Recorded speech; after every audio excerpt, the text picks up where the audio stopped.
Hello and welcome बच्चों। ਅੱਜ ਆਪਣਾ ਲੈਕਚਰ ਨੰਬਰ 7 ਬੇਟਾ ਐਂਡ ਆਈ ਹੋਪ ਕਿ ਤੁਸੀਂ ਜਿੰਨਾ ਕੰਮ ਹੁਣ ਤੱਕ ਕਰ ਰਹੇ ਹੋ ਨਾਲ ਨਾਲ ਰਿਵਾਈਜ਼ ਵੀ ਕਰ ਰਹੇ ਹੋ। ਠੀਕ ਹੈ, ਦੂਜਾ ਯੂਨਿਟ ਪਹਿਲੇ ਯੂਨਿਟ ਨਾਲੋਂ ਰਿਲੇਟਿਵਲੀ ਬਹੁਤ ਸੌਖਾ ਹੈ। ਪਹਿਲਾ ਯੂਨਿਟ ਜ਼ਿਆਦਾ ਵਾਸਟ ਹੈ, ਦੂਜੇ ਯੂਨਿਟ 'ਚ ਬੜੇ ਸੌਖੇ ਟੌਪਿਕ ਨੇ। ਜਦੋਂ ਜੇ ਆਪਾਂ ਲੈਕਚਰ ਦੀ ਸ਼ੁਰੂਆਤ ਕਰੀਏ ਤਾਂ ਆਪਾਂ ਸਭ ਤੋਂ ਪਹਿਲਾਂ ਕਰੰਟ ਦੇ ਫਾਰਮੂਲੇ ਪੜ੍ਹੇ ਸੀ ਬੇਟਾ। ਕਰੰਟ ਤੋਂ ਬਾਅਦ ਆਪਾਂ ਡ੍ਰਿਫਟ ਵੈਲੋਸਿਟੀ ਦਾ ਜਦੋਂ ਰਿਲੇਸ਼ਨ ਬਣਾਉਣਾ ਸੀਗਾ ਤੇ ਆਪਾਂ ਨੂੰ ਵਿਚਕਾਰ ਆ ਪੜਨਾ ਪਿਆ ਵੀ ਹਰ ਇੱਕ ਇਲੈਕਟ੍ਰੋਨ ਤੇ ਕਿੰਨੀ ਫੋਰਸ ਲੱਗੇਗੀ, ਇਹ ਉਹ ਫਾਰਮੂਲਾ ਹੈ। ਫਿਰ ਹਰ ਇੱਕ ਇਲੈਕਟ੍ਰੋਨ ਜਦੋਂ ਕੰਡਕਟਰ ਦੇ ਵਿੱਚ ਚੱਲਦਾ ਹੈ ਤਾਂ ਉਹਦੀ ਕਿੰਨੀ ਐਕਸਲਰੇਸ਼ਨ ਹੁੰਦੀ ਹੈ, ਬਰਾਬਰ ਹੁੰਦੀ ਫੋਰਸ ਅਪੋਨ ਮਾਸ, ਉਹ ਆਪਾਂ ਕੱਢ ਲਈ ਸੀ। ਐਵੇਂ ਕਰੰਟ ਤੇ ਡ੍ਰਿਫਟ ਸਪੀਡ 'ਚ ਰਿਲੇਸ਼ਨ ਕੱਢਿਆ। ਫਿਰ ਇਸੇ ਆ ਪਿਛਲੀ ਇਨਫੋਰਮੇਸ਼ਨ ਨੂੰ ਯੂਜ਼ ਕਰਦੇ ਹੋਏ ਇਹਨੂੰ ਕੱਢਣ ਤੋਂ ਬਾਅਦ ਫਿਰ ਇਹਦੇ ਵਿੱਚ ਵੈਲਿਊਜ਼ ਭਰ ਕੇ ਆਪਾਂ ਇਸ ਰਿਲੇਸ਼ਨ ਤੇ ਪਹੁੰਚ ਗਏ। ਇਹ ਐਕਚੁਅਲੀ ਓਮਸ ਲੋ ਦਾ ਰਿਲੇਸ਼ਨ ਆ ਗਿਆ ਆਪਣੇ ਕੋਲ, ਹਨਾ। ਇਹਦੇ ਵਿੱਚੋਂ ਆ ਜਿਹੜੀ ਚੀਜ਼ ਸੀਗੀ ਇੰਨੀ ਕੁ, ਇਹਦਾ ਨਾਮ ਆਪਾਂ ਰੱਖਤਾ ਰੈਜ਼ਿਸਟੈਂਸ। ਫਿਰ ਰੈਜ਼ਿਸਟੈਂਸ ਦੇ ਰੈਸੀਪ੍ਰੋਕਲ ਦਾ ਨਾਮ ਆਪਾਂ ਕੀ ਰੱਖਤਾ ਬੇਟੇ, ਕੰਡਕਟੈਂਸ। ਐਂਡ ਰੈਜ਼ਿਸਟੈਂਸ ਦੇ ਜੇ ਆਪਾਂ ਲੈਂਥ ਕਿਸੇ ਵੀ ਤਾਰ ਦੀ ਆਪਾਂ ਲੈਂਥ ਤੇ ਏਰੀਆ ਨੂੰ ਛੱਡ ਦਈਏ, ਬਾਕੀ ਆ ਜਿਹੜੀ ਚੀਜ਼ ਹੈ ਬੜੀ ਇੰਪੋਰਟੈਂਟ ਹੈ। ਜਿਹੜੇ ਮੈਂ ਲੈਕਚਰ 'ਚ ਤੁਹਾਨੂੰ ਸਮਝਾਇਆ ਸੀ, ਮੈਂ ਯਾਦ ਕਰਾਵਾਂ ਐਗਜ਼ਾਮਪਲ ਕੀ ਦਿੱਤੀ ਸੀ। ਮੈਂ ਫਿਰ ਇੱਕ ਐਗਜ਼ਾਮਪਲ ਦਿੰਦਾ ਕਿ ਤੁਸੀਂ ਮੰਨ ਲਓ ਕਿ ਆਪਦੇ ਕਮਰੇ 'ਚ ਬੈਠੇ ਹੋਵੋ ਤੇ ਤੁਹਾਡੇ ਮਦਰ ਇੱਕ ਸਬਜ਼ੀ ਬਣਾ ਕੇ ਤੁਹਾਡੇ ਕੋਲ ਲੈ ਕੇ ਆਉਣ ਤੋਂ ਉਹਦਾ ਟੇਸਟ ਕਰਨ ਵਾਸਤੇ ਵੀ ਕਿੱਦਾਂ ਦਾ ਟੇਸਟ ਹੈ। ਟੇਸਟ ਨੂੰ ਦੇਖ ਮਤਲਬ ਚੱਖ ਕੇ ਉਹਨੂੰ ਸਬਜ਼ੀ ਨੂੰ ਤੁਸੀਂ ਇਹ ਨਹੀਂ ਡਿਸਾਈਡ ਕਰ ਸਕਦੇ ਕਿ ਤੁਹਾਡੀ ਮਦਰ ਨੇ ਕਿੰਨੀ ਸਬਜ਼ੀ ਬਣਾਈ ਹੈ। ਠੀਕ ਹੈ, ਜਿਹੜਾ ਟੇਸਟ ਹੈ ਉਹ ਤੁਹਾਨੂੰ ਕਿਹਦੇ ਤੋਂ ਮਿਲਦਾ, ਉਹ ਇਸ ਫੈਕਟਰ ਤੋਂ ਮਿਲਦਾ ਵੀ ਮਟੀਰੀਅਲ ਕਿੱਦਾਂ ਦਾ ਹੈ। ਠੀਕ ਹੈ, ਤਾਂ ਮਟੀਰੀਅਲ ਦੀ ਜਿਹੜੀ ਇਹ ਪ੍ਰੋਪਰਟੀ ਹੈ ਇਹਨੂੰ ਅਸੀਂ ਰੈਜ਼ਿਸਟਿਵਿਟੀ ਕਹਿੰਦੇ ਹਾਂ। ਇਹਨੂੰ ਡਿਫਾਈਨ ਵੀ ਇਦਾਂ ਹੀ ਕੀਤਾ ਹੈ, ਬੈਟਰ ਹੈ ਕਿ ਤੁਸੀਂ ਉਸੇ ਲੈਕਚਰ 'ਚ ਜਾ ਕੇ ਦੇਖੋ। ਰੈਜ਼ਿਸਟਿਵਿਟੀ ਤੇ ਜਿਹੜਾ ਰੈਸੀਪ੍ਰੋਕਲ ਹੈ ਬੇਟੇ ਉਹਨੂੰ ਅਸੀਂ ਕੰਡਕਟਿਵਿਟੀ ਕਹਿ ਦਿੱਤਾ। ਠੀਕ ਹੈ, ਫਿਰ ਉਸ ਤੋਂ ਬਾਅਦ ਆਪਾਂ ਇਸ ਰਿਲੇਸ਼ਨ ਦੇ ਬਾਅਦ ਚ ਆਏ ਸੀ। ਪਹਿਲਾਂ ਆਪਾਂ ਇਹ ਕੀਤਾ ਕਿ ਟੈਂਪਰੇਚਰ ਦੇ ਚੇਂਜ ਹੋਣ ਨਾਲ ਰੈਜ਼ਿਸਟੈਂਸ ਚੇਂਜ ਹੁੰਦੀ। ਯਾਦ ਕਰੋ ਕਿ ਇਹ ਜਿਹੜਾ ਹੈ ਟੈਂਪਰੇਚਰ ਕੋਐਫੀਸ਼ੀਐਂਟ ਆਫ ਰੈਜ਼ਿਸਟੈਂਸ ਹੁੰਦਾ ਹੈ, ਲੇਕਿਨ ਇਹ ਉਦੋਂ ਹੁੰਦਾ ਹੈ ਜਦੋਂ ਇੱਥੇ ਆਰ ਨੋਟ ਪਿਆ ਹੋਵੇ, ਯਾਨੀ ਕਿ ਇੱਥੇ ਜਿਹੜਾ ਟੈਂਪਰੇਚਰ 0 ਡਿਗਰੀ ਸੈਲਸੀਅਸ ਜਾਂ ਕੈਲਵਿਨ 'ਚ ਵੀ ਹੋ ਸਕਦਾ, ਨੋ ਪ੍ਰੋਬਲਮ, ਉਹ ਚੱਲੇਗਾ। ਮੈਂ ਡਿਗਰੀ ਸੈਲਸੀਅਸ ਵਾਲਾ ਲਿਖਿਆ। ਜੇਕਰ ਕਿਤੇ ਤੁਹਾਨੂੰ ਆਹ ਵਾਲਾ ਫਾਰਮੂਲਾ ਲਿਖਿਆ ਮਿਲ ਜਾਵੇ ਇਦਾਂ ਦਾ ਵੀ ਚੇਂਜ ਇਨ ਟੈਂਪਰੇਚਰ ਉੱਤੇ ਚੇਂਜ ਇਨ ਰੈਜ਼ਿਸਟੈਂਸ ਨਾਲ ਓਰੀਜਨਲ ਰੈਜ਼ਿਸਟੈਂਸ, ਫਿਰ ਇਹਨੂੰ ਆਪਾਂ ਅਲਫਾ ਐਵਰੇਜ ਬੋਲਦੇ ਹਾਂ। ਇਹ ਯਾਦ ਰੱਖਣਾ, ਮੈਂ ਇਹਦਾ ਨੂਮੈਰੀਕਲ ਤੁਹਾਨੂੰ ਕਰਾਇਆ ਹੋਇਆ ਹੈ। ਠੀਕ ਹੈ, ਸੋ ਉਸ ਤੋਂ ਬਾਅਦ ਆਪਾਂ ਕਰੰਟ ਡੈਂਸਿਟੀ ਵਾਲਾ ਟੌਪਿਕ ਪੜ੍ਹਿਆ ਸੀ, ਇਹ I/A। ਲੇਕਿਨ ਫਿਰ ਆਪਾਂ ਕਿਹਾ ਸੀ ਜੇਕਰ ਕਰੰਟ ਨੋਨ ਸਟੈਡੀ ਹੋਵੇ ਤੇ ਫਿਰ ਆਪਾਂ ਛੋਟੇ ਜਿਹੇ ਏਰੀਆ ਲਾਂਗੇ, ਤੇ ਜੇ ਏਰੀਆ ਵੀ ਪਰਪੈਂਡੀਕੂਲਰ ਨਾ ਹੋਵੇ, ਟੇਢਾ ਹੋਵੇ, ਫਿਰ ਆਪਾਂ ਲੈਂਦੇ ਆ। ਇਹਦੇ ਬਾਰੇ ਵੀ ਤੁਹਾਨੂੰ ਪ੍ਰੈਕਟੀਕਲੀ ਦੱਸਤਾ ਸੀ ਕਿ ਕਿੱਥੋਂ ਤੁਸੀਂ ਦੇਖਣਾ। ਤਾਂ ਇੱਥੋਂ ਆਪਾਂ I ਦਾ ਫਾਰਮੂਲਾ ਬਣਾਇਆ ਸੀ, ਇਹ ਵੀ ਐਸਟੈਬਲਿਸ਼ ਕਰਤਾ ਸੀ ਕਿਉਂਕਿ I ਇਹਨਾਂ ਦੋਹਾਂ ਦੀ ਡਾਟ ਹੈ, ਇਸ ਕਰਕੇ ਉਹ ਸਕੇਲਰ ਹੈ। ਠੀਕ ਹੈ, ਤਾਂ I ਨੂੰ ਦੋ ਤਰੀਕੇ ਨਾਲ ਆਪਾਂ ਸਕੇਲਰ ਕਿਹਾ। ਇੱਕ ਆਪਾਂ ਪਹਿਲੇ ਜਾਂ ਦੂਜੇ ਲੈਕਚਰ 'ਚ ਕਿਹਾ, ਦੁਬਾਰਾ ਫਿਰ ਇੱਥੇ ਆ ਕੇ ਕਹਿਤਾ। ਉੱਥੇ ਕਹਿਣ ਦਾ ਢੰਗ ਤੇ ਇੱਥੇ ਕਹਿਣ ਦਾ ਢੰਗ ਤੁਹਾਨੂੰ ਦੋਨੋਂ ਪਤਾ ਹੋਣੇ ਚਾਹੀਦੇ। ਜੇ ਤੁਸੀਂ ਵਧੀਆ ਮਿਹਨਤ ਕਰਦੇ ਹੋ ਨਾ ਤਾਂ ਇਹਦਾ ਮਤਲਬ ਹੈ ਕਿ ਤੁਹਾਨੂੰ ਇਹਨਾਂ ਚੀਜ਼ਾਂ ਦੀ ਨੌਲੇਜ ਹੈ। ਚਲੋ ਹੁਣ ਗੱਲ ਹੈ ਕਿ ਅੱਜ ਦੇ ਲੈਕਚਰ 'ਚ ਆਪਾਂ ਕੀ ਕਰਨ ਜਾ ਰਹੇ ਹਾਂ। ਅੱਜ ਆਪਾਂ ਇਸ ਟੌਪਿਕ ਨੂੰ ਥੋੜਾ ਜਿਹਾ ਅੱਗੇ ਤੋਰਨਾ ਬੇਟੇ। ਜਿਹੜਾ ਕਰੰਟ ਡੈਂਸਿਟੀ ਵਾਲਾ ਟੌਪਿਕ ਹੈ, ਕਰੰਟ ਡੈਂਸਿਟੀ ਦੇ ਟੌਪਿਕ ਨੂੰ ਅੱਗੇ ਤੋਰਨ ਤੋਂ ਬਾਅਦ ਆਪਾਂ ਕਰਦੇ ਰੈਜ਼ਿਸਟਰਸ ਇਨ ਸੀਰੀਜ਼ ਐਂਡ ਪੈਰਲਲ। ਠੀਕ ਹੈ, ਯਾਨੀ ਕਿ ਰੈਜ਼ਿਸਟੈਂਸਿਸ ਨੂੰ ਸੀਰੀਜ਼ ਤੇ ਪੈਰਲਲ 'ਚ ਜੋੜਨਾ ਸਿੱਖਣਾ ਹੈ। ਐਂਡ ਕਿਵੇਂ ਦਾ ਡਿਫਰੈਂਟ ਸਿੱਖਣਾ ਹੈ, ਤੁਸੀਂ 10th 'ਚ ਵੀ ਕਰਿਆ ਹੋਇਆ, ਲੇਕਿਨ ਇਸ ਵਾਰ ਆਪਾਂ ਬਿਲਕੁਲ ਡਿਫਰੈਂਟ ਕਰਾਂਗੇ ਕਿਉਂਕਿ ਨਾਲ ਆਪਾਂ ਪ੍ਰੈਕਟੀਕਲੀ ਇਸ ਚੀਜ਼ ਨੂੰ ਕਰਕੇ ਦੇਖਣਾ ਸਾਰੇ ਨੂੰ। ਰਾਈਟ, ਹਰ ਇੱਕ ਆਸਪੈਕਟ ਜਿਹੜਾ ਹੈ ਉਹਦਾ ਆਪਾਂ ਚੈੱਕ ਕਰਾਂਗੇ ਕਿ ਆਪਾਂ ਨੂੰ ਸਮਝ ਆਉਂਦੀ ਹੈ ਜਾਂ ਨਹੀਂ ਆਉਂਦੀ। ਰਾਈਟ, ਤਾਂ ਸ਼ੁਰੂ ਕਰਦੇ ਹਾਂ। ਜੇ ਟਾਈਮ ਬਚਿਆ ਤਾਂ ਫਿਰ ਆਪਾਂ ਜਿਹੜਾ ਹੈ ਇੱਕ ਰੈਜ਼ਿਸਟੈਂਸ ਦੀ ਵੈਲਿਊ ਕਿੱਦਾਂ ਕੱਢੀ ਦੀ, ਉਹਨੂੰ ਕਲਰ ਕੋਡਿੰਗ ਕਹਿੰਦੇ ਨੇ, ਉਹ ਵੀ ਕਰ ਲਾਂਗੇ। ਓਕੇ, ਸੋ ਲੈਟ ਅਸ ਸਟਾਰਟ। ਮੈਂ ਇਹਨੂੰ ਕਰਦਾ ਇਰੇਜ਼। ਮੈਂ ਤਾਂ ਲਿਖੇ ਤਾਂ ਕਿ ਤੁਹਾਨੂੰ ਯਾਦ ਆਵੇ ਕਿ ਆਪਾਂ ਕਿਸ ਸੀਕੁਐਂਸ 'ਚ ਕਿੱਥੋਂ ਤੱਕ ਚੱਲ ਕੇ ਆ ਗਏ। ਆਪਦਾ ਟੈਸਟ ਆਪ ਲਿਆ ਕਰੋ ਸਾਰੇ ਜਣੇ। ਸੋ ਪਹਿਲਾ ਜਿਹੜਾ ਟੌਪਿਕ ਹੈ ਆਪਣਾ ਆਪਾਂ ਕਰਨ ਜਾ ਰਹੇ ਹਾਂ ਉਹ ਕੀ ਹੈ ਕਿ ਆਪਾਂ J ਐਂਡ VD 'ਚ ਰਿਲੇਸ਼ਨ ਕੱਢਣਾ ਹੈ। ਪਹਿਲਾ ਟੌਪਿਕ, ਪਹਿਲਾ ਕੁਐਸਚਨ ਇਹ ਹੈ।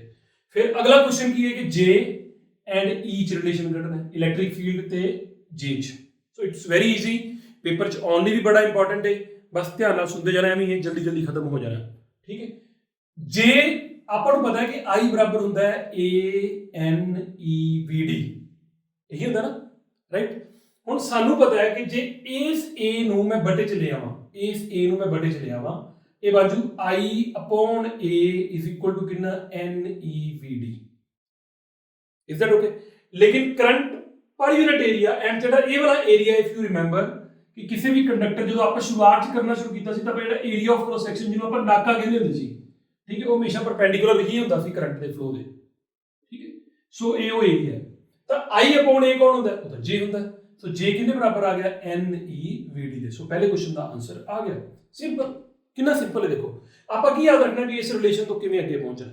ਰਾਈਟ, ਅਗਲੇ ਤੇ ਚੱਲਦੇ ਆ। ਇਸੇ ਨੂੰ ਜਦੋਂ ਪੇਪਰ 'ਚ ਆਏਗਾ ਇੱਥੋਂ ਹੀ ਦੁਬਾਰਾ ਚੱਲ ਕੇ ਅੱਗੇ ਤੁਰਨਾ ਤੁਸੀਂ। ਠੀਕ ਹੈ, ਹੁਣ ਆਪਾਂ ਨੂੰ ਚਾਹੀਦਾ ਜੇ ਤੇ ਈ ਚ ਰਿਲੇਸ਼ਨ, ਉਹ ਕਿਵੇਂ ਦਾ ਬਣੇਗਾ ਦੇਖਿਓ। ਇਸੇ ਨੂੰ ਅੱਗੇ ਤੋਰਨਾ ਬੇਟੇ।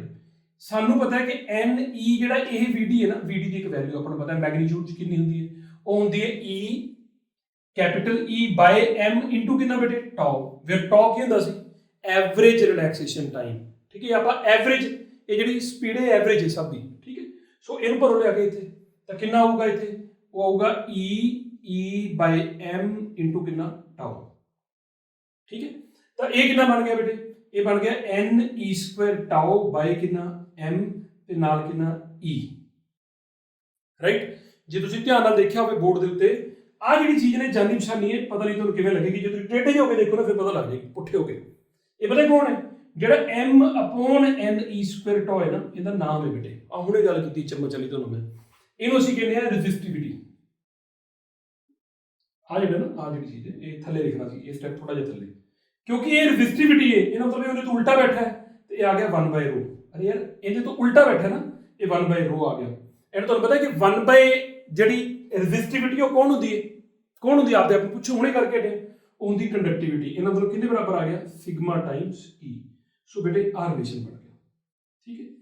ਦੋ ਜੇ ਤੇ E ਚ ਰਿਲੇਸ਼ਨ ਬਣ ਗਿਆ, ਇਹਨੂੰ ਅਸੀਂ ਕਹਿੰਦੇ ਆ microscopic form of Ohm's law. ਕੀ ਕਹਿੰਦੇ ਆ, microscopic form of Ohm's law. And ਇਹਦੇ ਚ ਖਾਸ ਕੀ ਬੇਟੇ, ਇਹ ਪਹਿਲਾਂ ਨਾਲੋਂ ਡਿਫਰੈਂਟ ਕਿਵੇਂ ਹੈ, ਜਿਹੜਾ ਸਾਡੇ ਕੋਲ ਪਹਿਲਾ ਰਿਲੇਸ਼ਨ ਆਇਆ ਹੋਇਆ ਨਾ, ਉਹ ਮੈਂ ਇੱਥੇ ਲਿਖਦਾ, ਉਹ ਹੁੰਦਾ V = RI, ਠੀਕ ਹੈ। ਹੁਣ ਇਹਦੇ ਚ ਕੀ ਆ ਗਿਆ, J = ਸਿਗਮਾ E। ਆਪਾਂ ਨੂੰ ਪਤਾ ਹੈ ਕਿ ਇਹਦੇ ਵਿੱਚ ਨਾ ਇਹ ਵੀ ਵੈਕਟਰ ਹੈ ਤੇ ਇਹ ਵੀ ਵੈਕਟਰ ਹੈ, ਆ ਦੋਨੋਂ ਵੈਕਟਰ ਨੇ। J ਦੀ ਡਾਇਰੈਕਸ਼ਨ ਕਿਹੜੀ ਹੁੰਦੀ ਹੈ, ਕਰੰਟ ਵਾਲੀ, ਤੇ E ਦੀ ਡਾਇਰੈਕਸ਼ਨ ਕਿਹੜੀ ਹੁੰਦੀ ਹੈ, ਇਹਦੀ ਵੀ ਕਨਵੈਨਸ਼ਨਲ ਕਰੰਟ ਵਾਲੀ ਹੀ ਡਾਇਰੈਕਸ਼ਨ ਹੁੰਦੀ ਹੈ। ਸੋ ਜੇ ਮੈਂ ਲਿਖਣਾ ਚਾਹਾਂ ਵੈਕਟਰ ਫਾਰਮ ਦੇ ਵਿੱਚ, J ਬਰਾਬਰ ਹੁੰਦਾ ਹੈ ਸਿਗਮਾ ਟਾਈਮਸ E ਉੱਤੇ ਵੈਕਟਰ ਪਾ ਦੋ। ਇਹ ਐਕਚੁਅਲੀ ਇੱਕ ਤਰੀਕੇ ਨਾਲ ਵੈਕਟਰ ਫਾਰਮ ਹੈ, ਜਾਂ ਇਹ ਕਹ ਲਓ ਕਿ ਓਮਸ ਲੋ ਦੀ ਇੱਕ ਵੈਕਟਰ ਇਕੁਏਸ਼ਨ ਹੈ, ਠੀਕ ਹੈ। ਲੇਕਿਨ ਇਹ ਵਾਲੀ ਜਿਹੜੀ ਹੈ ਇਹ ਆਮ ਲਾਈਫ 'ਚ ਵਰਤੀ ਜਾਣ ਵਾਲੀ ਹੈ ਬੇਟੇ। ਇਹਦੇ 'ਚ ਆ ਵੀ ਸਕੇਲਰ ਹੈ, ਆ ਵੀ ਸਕੇਲਰ ਹੈ, ਠੀਕ ਹੈ, ਦੋਨੋਂ ਸਕੇਲਰ ਨੇ। Is that okay? ਸੋ ਇਹ ਡਿਫਰੈਂਸ ਹੈ ਬੇਟੇ, ਇਹਨੂੰ ਆਪਾਂ ਬੋਲਣਾ ਕਰਨਾ ਮਾਈਕਰੋਸਕੋਪਿਕ ਫਾਰਮ ਆਫ ਓਮਸ ਲੋ। ਸੋ ਬਸ ਇਹ ਪੈਂਡਿੰਗ ਕੰਮ ਸੀ ਆਪਣਾ। ਹੁਣ ਆਪਾਂ ਚੱਲਾਂਗੇ ਆਪਦੇ ਬੜੇ ਵਧੀਆ topic resistors in series and parallel. ਮੈਂ ਸੈਟਅਪ ਲਾ ਦਾਂ, ਉਸ ਤੋਂ ਬਾਅਦ ਤੁਸੀਂ ਦੇਖਿਓ, ਠੀਕ ਹੈ। ਇਹਨੂੰ ਅਰੇਂਜ ਕਰ ਦਈਏ ਆਪਾਂ। ਸੋ ਖਿਲਾਰਾ ਆਪਣਾ ਬੇਟਾ ਰੈਡੀ ਹੈ, ਸ਼ੁਰੂ ਕਰੀਏ ਆਪਾਂ। ਪਹਿਲਾ ਟੌਪਿਕ ਜਿਹੜਾ ਆਪਾਂ ਸ਼ੁਰੂ ਕਰਨ ਜਾ ਰਹੇ ਹਾਂ ਉਹ ਹੈਗਾ ਰੈਜ਼ਿਸਟਰਸ ਇਨ ਸੀਰੀਜ਼, ਠੀਕ ਹੈ। ਹੁਣ ਰੈਜ਼ਿਸਟਰ ਕਿਹਨਾਂ ਨੂੰ ਕਹੀਦਾ, ਜਿੰਦੀ ਰੈਜ਼ਿਸਟੈਂਸ ਹੋਵੇ, ਠੀਕ ਹੈ। ਇਨ ਸੀਰੀਜ਼, ਸੀਰੀਜ਼ ਕਿਵੇਂ ਲਾਈਦੇ ਨੇ, ਬਿਲਕੁਲ ਉਦਾਂ ਹੀ ਬੇਟਾ ਜਿਵੇਂ ਆਪਾਂ ਕੈਪੈਸਿਟਰ 'ਚ ਕੀਤਾ ਸੀ, ਉਦਾਂ ਹੀ ਸੀਰੀਜ਼ 'ਚ ਲਾਉਣੇ ਆ। ਸੀਰੀਜ਼ 'ਚ ਲਾਉਣ ਦਾ ਮਤਲਬ ਇਹ ਹੁੰਦਾ ਹੈ ਕਿ ਤੁਸੀਂ ਰੈਜ਼ਿਸਟਰ ਲਿਆ, ਹੁਣ ਰੈਜ਼ਿਸਟਰ ਦਾ ਸਿੰਬਲ ਆ ਹੁੰਦਾ ਬੇਟੇ, ਠੀਕ ਹੈ, ਆ ਇੱਕ ਹੋ ਗਿਆ। ਐਂਡ ਮੰਨ ਲਓ ਕਿ ਇਹਦੀ ਰੈਜ਼ਿਸਟੈਂਸ ਹੈਗੀ R1, ਠੀਕ ਹੈ। ਤੁਹਾਨੂੰ ਦਿਖਾਉਣਾ ਫਿਰ ਕਿਵੇਂ ਕਰਨਾ ਆਪਾਂ। ਫਿਰ ਉਸ ਤੋਂ ਬਾਅਦ ਇੱਕ ਹੋਰ ਰੈਜ਼ਿਸਟਰ ਲਿਆ, ਉਹਦੀ ਰੈਜ਼ਿਸਟੈਂਸ ਹੈਗੀ R2, ਠੀਕ ਹੈ। ਹੋ ਸਕਦਾ ਹੈ ਕਿ ਦੋਨੋਂ ਡਿਫਰੈਂਟ ਹੋਣ, ਮਟੀਰੀਅਲ ਹੋਣ, ਇਸ ਕਰਕੇ ਦੋਨੋਂ ਦੀ ਡਿਫਰੈਂਟ ਵੈਲਿਊ ਹੈ, ਰਾਈਟ। ਫਿਰ ਅੱਗੇ ਚਲੇ ਗਏ, ਫਿਰ ਇੱਕ ਹੋਰ ਰੈਜ਼ਿਸਟਰ ਲਿਆ R3। ਇਹ ਜਦੋਂ ਅਸੀਂ ਇਸ ਅਰੇਂਜਮੈਂਟ 'ਚ ਲਾ ਦਿੰਦੇ ਅਸੀਂ ਬੋਲਦੇ ਹਾਂ ਕਿ ਸੀਰੀਜ਼ 'ਚ ਨੇ। ਹੁਣ ਕੁਐਸਚਨ ਕੀ ਹੈ, ਬੇਸਿਕਲੀ ਕੁਐਸਚਨ ਇਹ ਹੈ ਕਿ ਆਪਾਂ ਇਹ ਟੌਪਿਕ ਪੜ੍ਹਦੇ ਕਿਉਂ? ਪੜ੍ਹਦੇ ਤਾਂ ਕਿ ਆਪਾਂ ਕਿਸੇ ਵੀ ਸਰਕਟ 'ਚ ਜਦੋਂ ਆਪਾਂ ਰੈਜ਼ਿਸਟਰ ਵਰਤਣਾ ਹੋਵੇ, ਹੁਣ ਰੈਜ਼ਿਸਟਰ ਦਾ ਕੰਮ ਕੀ ਹੈ, ਆਫਕੋਰਸ ਜਿੰਨੀ ਜ਼ਿਆਦਾ ਰੈਜ਼ਿਸਟੈਂਸ ਹੋਏਗੀ ਉਹਨਾਂ ਕਰੰਟ ਕੀ ਕਰੇਗਾ, ਘਟੇਗਾ। ਇਹਨਾਂ ਮਤਲਬ ਜਿਹੜਾ ਰੈਜ਼ਿਸਟਰ ਹੁੰਦਾ ਹੈ ਉਹ ਕਰੰਟ ਨੂੰ ਕੰਟਰੋਲ ਕਰਨ ਦੇ ਕੰਮ ਹੁੰਦਾ ਇੱਕ ਤਰੀਕੇ ਨਾਲ ਸਰਕਟ 'ਚ, ਠੀਕ ਹੈ। ਜਾਂ ਆਪਾਂ ਇਹ ਕਹਿੰਦੇ ਕਿ ਡਿਜ਼ਾਇਰਡ ਵੈਲਿਊ ਆਫ ਕਰੰਟ ਲੈਣ ਲਈ ਆਪਾਂ ਰੈਜ਼ਿਸਟਰ ਨੂੰ ਚੇਂਜ ਕਰਕੇ ਡਿਜ਼ਾਇਰਡ ਵੈਲਿਊ ਆਫ ਕਰੰਟ ਲੈ ਲੈਂਦੇ ਹਾਂ। Got it? ਹੁਣ ਜਦੋਂ ਆਪਾਂ ਸੀਰੀਜ਼ 'ਚ ਲਾਉਣੇ ਆ, ਹੁਣ ਜਿਵੇਂ ਮੰਨ ਲਓ ਮੇਰੀ ਦੁਕਾਨ ਹੈ, ਮੇਰੇ ਕੋਲ ਰੈਜ਼ਿਸਟਰ ਹਰ ਇੱਕ ਨਹੀਂ ਅਵੇਲੇਬਲ ਹੋ ਸਕਦਾ, ਤਾਂ ਜਿਹੜੀ ਕੰਬੀਨੇਸ਼ਨ ਹੁੰਦੇ ਨੇ, ਕੰਬੀਨੇਸ਼ਨ ਸਾਡੀ ਕੀ ਹੈਲਪ ਕਰਦੇ ਨੇ ਕਿ ਇਹਨਾਂ ਤੋਂ ਇੱਕ ਇਕੁਇਵਲੈਂਟ ਰੈਜ਼ਿਸਟੈਂਸ ਬਣਦੀ ਹੈ। ਯਾਨੀ ਕਿ ਜੇ ਉਹਨੇ ਤਿੰਨ ਸੀਰੀਜ਼ ਚਲਾਵਾਂਗੇ ਤਾਂ ਇਕੁਇਵਲੈਂਟ ਕੀ ਬਣੇਗਾ, ਮਿਲ ਕੇ ਤਿੰਨੇ ਕਿੰਨੀ ਰੈਜ਼ਿਸਟੈਂਸ ਦੇਣਗੇ ਆਪਾਂ ਨੂੰ ਇਕੁਇਵਲੈਂਟ, ਉਹ ਆਪਾਂ ਨੂੰ ਪਤਾ ਲੱਗ ਜਾਏਗੀ, ਠੀਕ ਹੈ। ਸੋ ਪਹਿਲੇ ਨੰਬਰ ਤੇ ਆਪਾਂ ਇਹ ਦੇਖੀਏ ਕਿ ਆਪਾਂ ਰੈਜ਼ਿਸਟਰਸ ਵਰਤਨੇ ਕਿੱਦਾਂ ਦੇ ਕਰਨੇ ਨੇ, ਉਹਨੂੰ ਦੇਖ ਲਓ। ਸੋ ਜਿੱਦਾਂ ਤੁਸੀਂ ਦੇਖ ਸਕਦੇ ਹੋ ਕਿ ਹੁਣ ਜਿਹੜੇ ਆਪਾਂ ਰੈਜ਼ਿਸਟਰਸ ਯੂਜ਼ ਕਰਨੇ ਬੇਟਾ ਉਹ ਇਦਾਂ ਦੇ ਨੇ, ਆਹ ਵਾਲੇ, ਠੀਕ ਹੈ। ਹੁਣ ਇਹਨਾਂ ਦੇ ਵਿੱਚ ਜੇ ਤੁਸੀਂ ਨੋਟ ਕਰੋ ਨਾ, ਜੇ ਨੋਟ ਕਰੋ ਤੁਹਾਨੂੰ ਦਿਖਦੇ ਉਹਦੇ ਵਿੱਚ ਕਲਰਸ ਨੇ ਬੇਟੇ। ਆਪਾਂ ਕਲਰ ਕੋਡਿੰਗ ਟੌਪਿਕ ਪੜ੍ਹਨਾ ਹੈ, ਠੀਕ ਹੈ। ਕਲਰ ਕੋਡਿੰਗ ਦਾ ਕੀ ਫਾਇਦਾ ਹੁੰਦਾ ਹੈ ਕਿ ਇਹਨਾਂ ਕਲਰਸ ਨੂੰ ਦੀ ਕੋਡਿੰਗ ਹੈ, ਇਹਨਾਂ ਤੋਂ ਆਪਾਂ ਨੂੰ ਇੱਕ ਸੀਕ੍ਰੇਟ ਇਹ ਪਤਾ ਲੱਗ ਜਾਂਦਾ ਵੀ ਇਹਦੀ ਰੈਜ਼ਿਸਟੈਂਸ ਕਿੰਨੀ ਹੈ, ਰਾਈਟ। ਪਰ ਪਹਿਲਾਂ ਇਦਾਂ ਸੀਗਾ ਕਿ ਮਲਟੀਮੀਟਰਸ ਅਵੇਲੇਬਲ ਨਹੀਂ ਸੀਗੇ, ਤਾਂ ਇਦਾਂ ਜਿਹੜਾ ਕਲਰ ਤੋਂ ਆਪਾਂ ਪਤਾ ਲਾ ਲੈਂਦੇ ਸੀ ਕਿ ਕਿੰਨੀ ਰੈਜ਼ਿਸਟੈਂਸ ਹੈ ਇਹਦੀ, ਠੀਕ ਹੈ। ਹੁਣ ਅੱਜ ਕੱਲ੍ਹ ਮਲਟੀਮੀਟਰ ਅਵੇਲੇਬਲ ਨੇ, ਪਰ ਆਪਾਂ ਸਿੱਖਣਾ ਹੈ ਵੀ, ਠੀਕ ਹੈ। ਓਕੇ, ਹੁਣ ਇਹ ਕਾਹਦੇ ਬਣੇ ਹੁੰਦੇ ਨੇ ਬੇਟੇ? ਇਹ ਕਈ ਤਰ੍ਹਾਂ ਦੇ ਨੇ। ਜਿਵੇਂ ਹੋ ਸਕਦਾ ਹੈ ਕਿ ਕਿਸੇ ਵੀ ਇੱਕ ਰਜਿਸਟਰ ਦੇ ਅੰਦਰ, ਜਿਵੇਂ ਆਹ ਰਜਿਸਟਰ ਹੈ, ਇਹਦੇ ਅੰਦਰ ਇੱਕ ਬਹੁਤ ਬਰੀਕ ਤਾਰ ਹੋਵੇ, ਪਤਲੀ ਜੀ, ਜਿਹੜੀ ਕਿ ਮਿਲ ਕੇ ਉਨੀ ਰੈਜ਼ਿਸਟੈਂਸ ਬਣਾ ਦਿੰਦੀ ਹੋਵੇ ਜਿੰਨੀ ਆਪਾਂ ਨੂੰ ਬਾਜ਼ਾਰੋਂ ਇਹ ਮਿਲੀ ਹੈ। ਜੇ ਮੰਨ ਲਓ ਇਹਨੂੰ 50 ਓਮ ਕਿਹਾ, ਇਹਨਾਂ ਮਤਲਬ ਅੰਦਰ ਇਵੇਂ ਦਾ ਅਰੇਂਜਮੈਂਟ ਹੈ ਕੁਝ ਨਾ ਕੁਝ ਜਿਹਦੇ ਨਾਲ 50 ਓਮ ਬਣਦਾ। ਕਈ ਪਾਊਡਰ ਇਦਾਂ ਦੇ ਆਉਂਦੇ ਨੇ, ਕਾਰਬਨ ਰੈਜ਼ਿਸਟੈਂਸ ਇਦਾਂ ਦੇ ਆਉਂਦੇ ਨੇ। ਐਂ ਕਰਦੇ ਆਪਾਂ ਇੱਕ ਨੂੰ ਤੋੜ ਕੇ ਦੇਖਦੇ ਹਾਂ ਵੀ ਐਕਚੁਅਲੀ ਇਹ ਕਿੱਦਾਂ ਦਾ ਹੁੰਦਾ ਹੋਊਗਾ, ਠੀਕ ਹੈ। ਸੋ ਮੈਂ ਕੀ ਕਰਨ ਲੱਗਾ,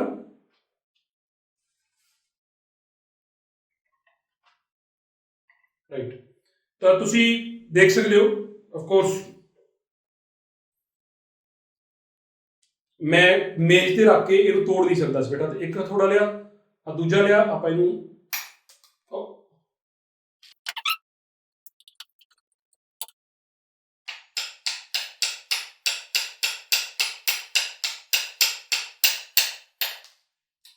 ਗੁੱਡ। ਤਾਂ ਤੁਸੀਂ ਦੇਖ ਸਕਦੇ ਹੋ ਆਪਾਂ ਤੋੜ ਲਿਆ ਬੇਟੇ ਨੂੰ। ਆ ਦੇਖੋ ਅੰਦਰੋਂ ਕਿੱਦਾਂ ਦਾ ਪਾਊਡਰ ਜਿਹਾ ਨਿਕਲਿਆ, ਇੱਕ ਵਾਈਟ ਜਿਹਾ, ਠੀਕ ਹੈ। ਸੋ ਇਦਾਂ ਦਾ ਮਟੀਰੀਅਲ ਹੈ ਜਿਹਦੇ ਨਾਲ ਮਿਲ ਕੇ ਜਿਹੜੀ ਇਹਦੀ ਰੈਜ਼ਿਸਟੈਂਸ ਜਿੰਨੀ ਰੇਟਡ ਹੈ, ਮਤਲਬ ਮੇਰੇ ਕੋਲ 4.5 ਓਮ ਦਾ ਲਿਖਿਆ ਹੈ, ਇਹਦਾ ਮਤਲਬ ਇਹ ਮਟੀਰੀਅਲ ਇਹਦੀ 4.5 ਓਮ ਦੀ ਰੈਜ਼ਿਸਟੈਂਸ ਬਣਾ ਦਿੰਦਾ। ਐਂਡ ਇੱਕ ਜ਼ਰੂਰੀ ਨਹੀਂ ਕਿ ਇਹ ਵੀ ਇਦਾਂ ਦਾ ਹੋਵੇ ਦੂਜਾ, ਇਹਦੇ ਅੰਦਰ ਕੁਝ ਹੋਰ ਵੀ ਹੋ ਸਕਦਾ। ਸੋ ਚਲੋ ਟਾਈਮ ਨਾ ਆਪਾਂ ਲਾਈਏ, ਆਪਾਂ ਗੱਲ ਨੂੰ ਸਮਝੀਏ ਕਿ ਆਪਾਂ ਸੀਰੀਜ਼ 'ਚ ਕਿਵੇਂ ਲਾਉਣਾ ਇਹਨਾਂ ਨੂੰ, ਠੀਕ ਹੈ। ਤਾਂ ਤੁਸੀਂ ਦੇਖ ਸਕਦੇ ਹੋ ਜਿੱਦਾਂ ਆਹ ਤੁਹਾਨੂੰ ਬੋਰਡ ਤੇ ਦਿਖ ਰਿਹਾ ਹੋਣਾ, ਮੈਂ ਇਹਦੇ ਨਾਲ ਹੀ ਤੁਹਾਨੂੰ ਐਕਸਪੈਰੀਮੈਂਟੇਸ਼ਨ ਬੇਟਾ ਕਰਾਉਣੀ ਹੈ ਸਾਰੀ। ਸੋ ਮੇਰੇ ਕੋਲ 3 ਰੈਜ਼ਿਸਟਰਸ ਨੇ, 1 2 3, ਠੀਕ ਹੈ। ਇਹ ਤਿੰਨੋਂ ਜਦੋਂ ਆਪਾਂ ਬੈਟਰੀ ਲਾਵਾਂਗੇ ਇੱਥੋਂ, ਕੋਰਸ ਇੱਥੋਂ ਲਾਵਾਂਗੇ ਨਾ, ਤੁਹਾਨੂੰ ਦਿਖ ਨਹੀਂ ਰਿਹਾ, ਹਾਂ ਹੁਣ ਠੀਕ ਹੈ। ਆਹ ਪਹਿਲਾ ਰੈਜ਼ਿਸਟਰ ਹੈ ਬੇਟੇ, ਆ ਦੂਜਾ, ਆ ਤੀਜਾ। ਦੇਖੋ ਜਦੋਂ ਬੈਟਰੀ ਲਾਵਾਂਗੇ ਕਰੰਟ ਜਾਏਗਾ, ਕਰੰਟ ਇਦਾਂ ਸਿੱਧਾ ਜਾਂਦਾ ਜਾਂਦਾ ਇਧਰੋਂ ਹੋ ਕੇ ਐ ਆ ਜਾਊਗਾ। ਤਾਂ ਇਹ ਤਿੰਨੋਂ ਜਣੇ ਸੀਰੀਜ਼ ਚ ਜਿਵੇਂ ਮੈਂ ਉੱਥੇ ਦਿਖਾਏ ਹੋਏ ਨੇ, ਠੀਕ ਹੈ। ਸੋ ਟੌਪਿਕ ਕਿੱਦਾਂ ਚਲਾਉਣਾ ਦੇਖਿਓ ਧਿਆਨ ਨਾਲ। ਸੋ ਸਭ ਤੋਂ ਪਹਿਲਾਂ ਆਪਾਂ ਨੂੰ ਬੇਟੇ ਇੱਕ ਬੈਟਰੀ ਲਾਉਣੀ ਪੈਣੀ ਹੈ। ਹੁਣ ਬੈਟਰੀ ਤੇ ਸੈੱਲ 'ਚ ਪਤਾ ਨਾ ਕੀ ਫਰਕ ਹੁੰਦਾ? ਜੇ ਆਪਾਂ ਐਵੇਂ ਦਾ ਇੱਕ ਯੂਨਿਟ ਬਣਾਈਏ ਤੇ ਸੈੱਲ ਹੁੰਦਾ, ਜੇ ਇੱਕ ਤੋਂ ਵੱਧ ਬਣਾ ਦੋਗੇ ਤੇ ਇਹਨੂੰ ਆਪਾਂ ਬੈਟਰੀ ਬੋਲਦੇ ਨੇ। ਸੋ ਆਪਾਂ ਬੈਟਰੀ ਲਾਤੀ ਬੇਟੇ। ਬੈਟਰੀ ਕਿੰਨੇ ਵੋਲਟ ਦੀ ਲਾਤੀ? ਮੰਨ ਲਓ ਕਿ 20 ਵੋਲਟ ਦੀ ਬੈਟਰੀ ਲਾਤੀ। ਹੁਣ 20 ਵੋਲਟ ਦੀ ਜਦੋਂ ਤੁਸੀਂ ਬੈਟਰੀ ਲਾਓਗੇ ਤਾਂ ਬੈਟਰੀ ਦੇ ਕਰਕੇ ਪੋਟੈਂਸ਼ੀਅਲ ਜਿਹੜਾ ਹੁੰਦਾ ਨਾ, ਉਹ ਉਰੇ ਤੇ ਇੱਥੇ ਵੰਡਿਆ ਜਾਂਦਾ ਬੇਟੇ, ਰਾਈਟ। ਐਂਡ ਟੋਟਲ ਪੋਟੈਂਸ਼ੀਅਲ ਜਿਹੜਾ ਹੁੰਦਾ ਹੈ ਇਹ ਕਿਹਦੇ ਬਰਾਬਰ ਹੁੰਦਾ ਹੈ? ਤਿੰਨਾਂ ਦਾ ਸਮ। ਸੋ ਇਹ ਸਾਡੀ ਪਹਿਲੀ ਇਕੁਏਸ਼ਨ ਆ ਗਈ। ਸਬਜੈਕਟ ਟੂ ਐਕਸਪੈਰੀਮੈਂਟਲ ਵੈਰੀਫਿਕੇਸ਼ਨ, ਆਪਾਂ ਐਕਸਪੈਰੀਮੈਂਟਲੀ ਨੂੰ ਕਰਕੇ ਵੀ ਦੇਖਣਾ, ਰੱਟਾ ਮੈਂ ਤੁਹਾਨੂੰ ਨਹੀਂ ਲਵਾਂਗਾ। ਇੱਕ ਵਾਰੀ ਮੈਥਮੈਟਿਕਸ ਦੇਖ ਲਓ ਸਾਰੇ ਇਹਦਾ, ਠੀਕ ਹੈ। ਸੋ ਜਿਹੜੀ ਵੋਲਟੇਜ ਲਾਵਾਂਗੇ ਉਹ ਸਾਰੀ ਇੱਥੇ ਵੰਡੀ ਜਾਣੀ ਹੈ, ਠੀਕ। ਇੱਕ ਤਰੀਕੇ ਦਾ ਪੋਟੈਂਸ਼ੀਅਲ ਡਿਫਰੈਂਸ ਜਿਹੜਾ ਉਹ ਵਰਕ ਡਨ ਪਰ ਯੂਨਿਟ ਚਾਰਜ ਹੀ ਹੁੰਦਾ। Okay right. ਹੁਣ ਬੈਟਰੀ ਦੇ ਕਰਕੇ ਇੱਥੋਂ ਚੱਲਣਾ ਬੇਟੇ ਕਰੰਟ। ਅਗਲੀ ਗੱਲ ਮੈਂ ਜਿਹੜੀ ਤੁਹਾਨੂੰ ਕਹਿ ਰਿਹਾ ਕਿ ਕਰੰਟ ਜਿਹੜਾ ਹੁੰਦਾ ਹੈ ਉਹ ਕੀ ਹੁੰਦਾ ਹੈ ਕਿ ਸੀਰੀਜ਼ ਵਿੱਚ ਕਰੰਟ ਹਮੇਸ਼ਾ ਸੇਮ ਰਹਿੰਦਾ, ਭਾਵੇਂ ਇੱਥੇ ਚੈੱਕ ਕਰ ਲਓ ਭਾਵੇਂ ਇੱਥੇ ਕਰ ਲਓ, ਉਨਾ ਹੀ ਰਹਿਣਾ ਜਿਹੜਾ ਇੱਕ ਵਾਰੀ ਚੱਲ ਪਿਆ ਬੇਟੇ, ਉਹੀ ਕਰੰਟ ਰਹਿੰਦਾ, ਠੀਕ ਹੈ। ਇੱਕ ਵਾਰੀ ਇਹ ਮੰਨ ਲੈਣਾ। ਤਾਂ ਬਾਈ ਓਮਸ ਲੋ ਸਾਨੂੰ ਪਤਾ ਕਿ ਕੀ ਹੋਊਗਾ ਫਿਰ। ਓਮਸ ਲੋ ਇਹ ਕਹਿੰਦਾ ਹੈ ਕਿ ਵੋਲਟੇਜ ਬਰਾਬਰ ਕਿੰਨੀ ਹੁੰਦੀ ਹੈ ਬੇਟੇ? ਓਮਸ ਲੋ ਕੀ ਕਹਿੰਦਾ? ਉਹ ਬਰਾਬਰ ਹੋਏਗੀ ਰੈਜ਼ਿਸਟੈਂਸ ਇਨਟੂ ਕਿੰਨਾ? ਕਰੰਟ। ਕਰੰਟ ਸੇਮ ਹੈ, ਇਹਨੂੰ ਇਕੱਠੇ ਨੰਬਰ ਪਾਵਾਂਗੇ। V2 ਫਿਰ ਕਿੰਨੇ ਬਰਾਬਰ ਆਏਗਾ ਉੱਪਰਲਾ? R2 into I। ਨੋਟਿਸ ਕਰੋ ਕਿ ਇੱਥੇ I ਹੀ ਰੱਖਣਾ ਹੈ, ਠੀਕ ਹੈ। V3 ਕਿੰਨੇ ਬਰਾਬਰ ਆਏਗਾ? ਉਹ ਬਰਾਬਰ ਆਏਗਾ R3 ਇਨਟੂ I। ਇਹਨੂੰ ਬੇਟੇ ਸਾਰਿਆਂ ਨੂੰ ਮਿਲਾ ਕੇ ਨੰਬਰ 1 ਪਾ ਲਓ, ਠੀਕ ਹੈ। ਐਂਡ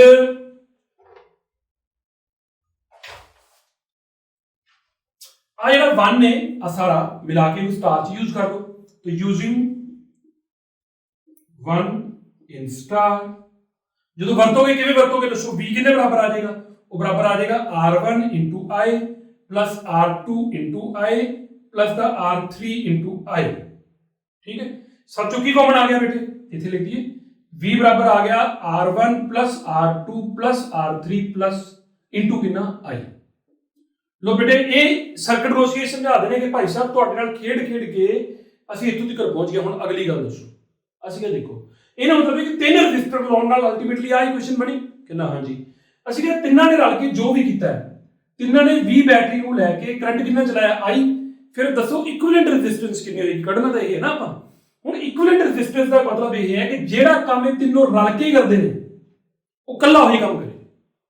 ਇਕੱਲੇ ਕਰਨ ਦਾ ਮਤਲਬ ਇਹ ਹੈ ਕਿ ਮੈਂ ਕੀ ਸੋਚਦਾ ਕਿ RS, ਮੇਰੀ ਗੱਲ ਸੁਣ ਵੀ ਕਿਵੇਂ ਦਾ ਹੋਏਗਾ, ਉਹਦਾ ਨਾਮ RS ਰੱਖ ਲੈਂਦੇ ਜਿਹੜਾ ਤਿੰਨਾਂ ਦਾ ਰਲ ਕੇ ਕੰਮ ਕਰੇਗਾ। ਉਹ ਕਹਿੰਦਾ ਯਾਰ ਜੇ ਤੁਸੀਂ ਮੈਨੂੰ ਵੀ 20 ਬੈਟਰੀ ਨਾਲ ਲਾਓਗੇ ਨਾ, 20 ਬੈਟਰੀ ਨਾਲ, ਇਹੀ ਬੈਟਰੀ ਨਾਲ, ਤੇ ਜੇ ਮੈਨੂੰ 20 ਬੈਟਰੀ ਨਾਲ ਤੁਸੀਂ ਲਾ ਬੈਠੇ ਕਰੰਟ ਉਨਾ ਹੀ ਚੱਲਣਾ ਜਿੰਨਾ ਉਹਨਾਂ ਨੇ ਚਲਾਇਆ ਹੋਇਆ। ਉਹ 3 ਚਲਾਉਂਦੇ ਨੇ, ਮੈਂ ਇਕੱਲਾ ਚਲਾ ਦੇਣਾ। ਅਸੀਂ ਕਿ ਠੀਕ ਹੈ, ਫਿਰ ਤੇਰੇ ਤੇ ਓਮਸ ਲਾਅ ਲਾਈ। ਜਦੋਂ ਆਪਾਂ ਇਹਦੇ ਤੇ ਓਮਸ ਲੋ ਲਾਵਾਂਗੇ ਤਾਂ ਇਹ ਕਹਿੰਦਾ ਕਿ ਦੇਖੋ V ਬਰਾਬਰ ਹੋਏਗਾ RS ਇਨਟੂ ਕਿੰਨਾ I, ਵੇਅਰ RS ਦਾ ਮਤਲਬ ਕੀ ਹੈ, ਇਕੁਇਵਲੈਂਟ ਰੈਜ਼ਿਸਟੈਂਸ ਇਨ ਸੀਰੀਜ਼ ਕੰਬੀਨੇਸ਼ਨ। ਠੀਕ ਹੈ, ਹੁਣ ਇਹਨੂੰ ਬੇਟੇ ਆਪਾਂ ਨੰਬਰ ਪਾ ਦੇਣੇ 3 ਤੇ ਇਹਨੂੰ ਨੰਬਰ ਪਾ ਦੇਣੇ 2 ਤੇ ਇਹਨੂੰ ਨੰਬਰ ਪਾ ਦੇਣੇ 3। ਹੁਣ 2 ਐਂਡ 3 ਚ ਕੀ ਖਾਸ ਹੈ, ਆ ਇਸ ਸਰਕਟ ਬਾਰੇ ਹੈ, ਉਹ ਉਸ ਸਰਕਟ ਦੀ ਹੈ, ਲੇਕਿਨ ਦੋਨਾਂ ਚ ਕਾਮਨ ਕੀ ਹੈ, ਆਫ ਕੋਰਸ ਕਾਮਨ ਪਹਿਲੀ ਗੱਲ ਤਾਂ V ਹੈ, ਦੋਨਾਂ ਦੇ V ਸੇਮ ਹੈ। ਤਾਂ ਫਰੋਮ 2 ਐਂਡ 3 ਸਾਡੇ ਕੋਲ ਕੀ ਆਇਆ ਬੇਟੇ, ਕੀ ਆਇਆ RS into I कितने बराबर आ गया, वो आ गया R1 plus R2 plus R3 into कितना बेटे I नाल I कटिया गया। इन्हें मतलब साडा RS कितने बराबर आ गया, साडा जेड़ा RS है वो सारे दा की आ गया सम। की सीखे जे 3 जने दा है, जे ज्यादा जने होंदे बेटे, जिन्ने जने होणगे आप सारे दा की ले चलांगे सम। ठीक है, सम मतलब समेशन मतलब जोड़ी चलो जिन्ने भी हैगे तुहाडे कोल। ਇਹਦਾ ਮਤਲਬ ਪਹਿਲੀ ਗੱਲ ਅਸੀਂ ਇਹ ਕੀ ਸਿੱਖੇ, ਪਹਿਲੀ ਗੱਲ ਨੋਟ ਕਰ ਲਓ ਸਾਰੇ ਜਣੇ ਕਿ ਸੀਰੀਜ਼ ਵਿੱਚ ਮੈਂ ਇਹ ਰਿਜ਼ਲਟ ਤੋਂ ਸ਼ੁਰੂ ਕਰਦਾ, ਰਿਜ਼ਲਟ ਤੋਂ ਸੀਰੀਜ਼ ਵਿੱਚ ਜਿਹੜੀ ਰੈਜ਼ਿਸਟੈਂਸ ਆਂਦੀ ਇਕੁਇਵਲੈਂਟ ਜਿਹੜੀ ਐਂਡ ਤੇ ਆਏਗੀ, ਉਹ ਇਹਨਾਂ ਤਿੰਨਾਂ ਜਿਹੜੇ ਤਿੰਨੇ ਹੋਣਗੀਆਂ ਉਹਨਾਂ ਤਿੰਨਾਂ ਤੋਂ ਪੱਕਾ ਵੱਧ ਹੋਏਗੀ, ਆਫ ਕੋਰਸ ਕਿਉਂਕਿ ਤਿੰਨਾਂ ਨੂੰ ਜੋੜ ਕੇ ਆਈ। ਸੋ ਇਹਨਾਂ ਮਤਲਬ ਇਹ ਹੋ ਗਿਆ ਕਿ ਕੋਈ ਵੀ ਦੁਕਾਨਦਾਰ ਸੀਰੀਜ਼ ਕੰਬੀਨੇਸ਼ਨ ਕਿਉਂ ਵਰਤਦਾ ਹੋਊਗਾ, ਰੈਜ਼ਿਸਟੈਂਸ ਨੂੰ ਵਧਾਉਣ ਦੇ ਲਈ, ਕਿਉਂਕਿ ਇਕੁਇਵਲੈਂਟ ਰੈਜ਼ਿਸਟੈਂਸ ਵੱਧ ਜਾਂਦੀ ਹੈ, ਨੰਬਰ 1। ਨੰਬਰ 2 ਤੇ ਪੱਕੀ ਗੱਲ ਹੈ ਕਿ ਜੇ ਰੈਜ਼ਿਸਟੈਂਸ ਸਰਕਟ ਦੀ ਵੱਧ ਜਾਂਦੀ ਹੈ ਤੇ ਪੱਕਾ ਫਿਰ ਸਰਕਟ 'ਚ ਕਰੰਟ ਕੀ ਕਰਦਾ ਹੈ, ਘਟ ਜਾਂਦਾ ਹੈ। ਸੋ ਇਹਨਾਂ ਮਤਲਬ ਸੀਰੀਜ਼ ਕੰਬੀਨੇਸ਼ਨ ਦੇ ਨਾਲ ਅਸੀਂ ਕਰੰਟ ਨੂੰ ਕੀ ਕਰਦੇ ਹਾਂ, ਘਟਾਉਂਦੇ ਹਾਂ। ਮੇਰੀ ਗੱਲ ਨੂੰ ਸਮਝ ਗਏ? ਸੋ ਇਹ ਗੱਲ ਨੋਟ ਕਰ ਲਓ ਸਾਰੇ ਜਣੇ। ਪਹਿਲੀ ਗੱਲ ਕਿ ਸੀਰੀਜ਼ ਕੰਬੀਨੇਸ਼ਨ ਵਿੱਚ ਜਿਹੜੀ ਇਕੁਇਵਲੈਂਟ ਰੈਜ਼ਿਸਟੈਂਸ ਆਉਂਦੀ ਉਹ ਸਾਰਿਆਂ ਨਾਲੋਂ ਵੱਧ ਹੁੰਦੀ ਹੈ, ਜਿੰਨੇ ਜਣੇ ਵੀ ਹੋਣਗੇ। ਜਿਹੜਾ ਸਭ ਤੋਂ ਵੱਡਾ ਉਹਦੇ ਤੋਂ ਵੱਧ ਹੋਏਗੀ, ਜਦੋਂ ਅਸੀਂ ਕਹਿ ਦੋ ਬਾਕੀ ਨਾਲੋਂ ਆਪੇ ਹੋਗੀ। ਜਿਹੜੀ ਅਗਲੀ ਗੱਲ ਆਉਂਦੀ ਹੈ ਕਿ ਜਿਹੜਾ ਕਰੰਟ ਹੈ ਸੀਰੀਜ਼ ਕੰਬੀਨੇਸ਼ਨ ਕਰੰਟ ਨੂੰ ਘਟਾਉਣ ਦੇ ਕੰਮ ਆਉਂਦਾ, ਇਹ ਦੂਜੀ ਗੱਲ ਹੋ ਗਈ। ਤੀਜੀ ਗੱਲ ਕਰੰਟ ਸੇਮ ਰਹਿੰਦਾ, ਮੈਂ ਇਹ ਗੱਲ ਕਹੀ। ਹੁਣ ਕਰੰਟ ਕਿਉਂ ਸੇਮ ਰਹਿੰਦਾ, ਜਾਂ ਪਹਿਲੇ ਵੀ ਸੁਣ ਲਓ ਕਿ ਜੇ ਮੰਨ ਲਓ ਕਿ ਮੈਂ ਰੈਜ਼ਿਸਟੈਂਸ ਨੂੰ ਉਲਟਾ ਲਾ ਦਵਾਂ, R1 ਨੂੰ ਇੱਥੇ ਲੈ ਜਾ, R2 ਨੂੰ ਇੱਧਰ ਲੈ ਜਾ, ਐਂਡ ਬਲਾ ਬਲਾ ਕੁਝ ਉਲਟਾ ਪੁਲਟਾ ਕਰ ਦਈਏ, ਕੀ ਉਲਟਾ ਪੁਲਟਾ ਕਰਨ ਦੇ ਨਾਲ ਕਰੰਟ ਨੂੰ ਫਰਕ ਪਏਗਾ ਸਰਕਟ ਦੇ ਵਿੱਚ? ਜੇ ਆਪਾਂ ਰੈਜ਼ਿਸਟੈਂਸ ਦੀ ਪੋਜੀਸ਼ਨ ਚੇਂਜ ਕਰ ਦਈਏ ਕਿ ਉਹਦੇ ਨਾਲ ਕਰੰਟ ਨੂੰ ਫਰਕ ਪੈਂਦਾ, ਤਾਂ ਆਨਸਰ ਇਜ਼ ਨੋ। ਕਰੰਟ ਕਿਵੇਂ ਚੱਲੇਗਾ? करंट ये कहेगा, मान लो कि बेटे आह जी रेजिस्टेंस है ये हैगी है सिर्फ 5 ओम, आ हैगी है 15 ओम ते आ हैगी 20 ओम, इवें इमेजिन कर लो।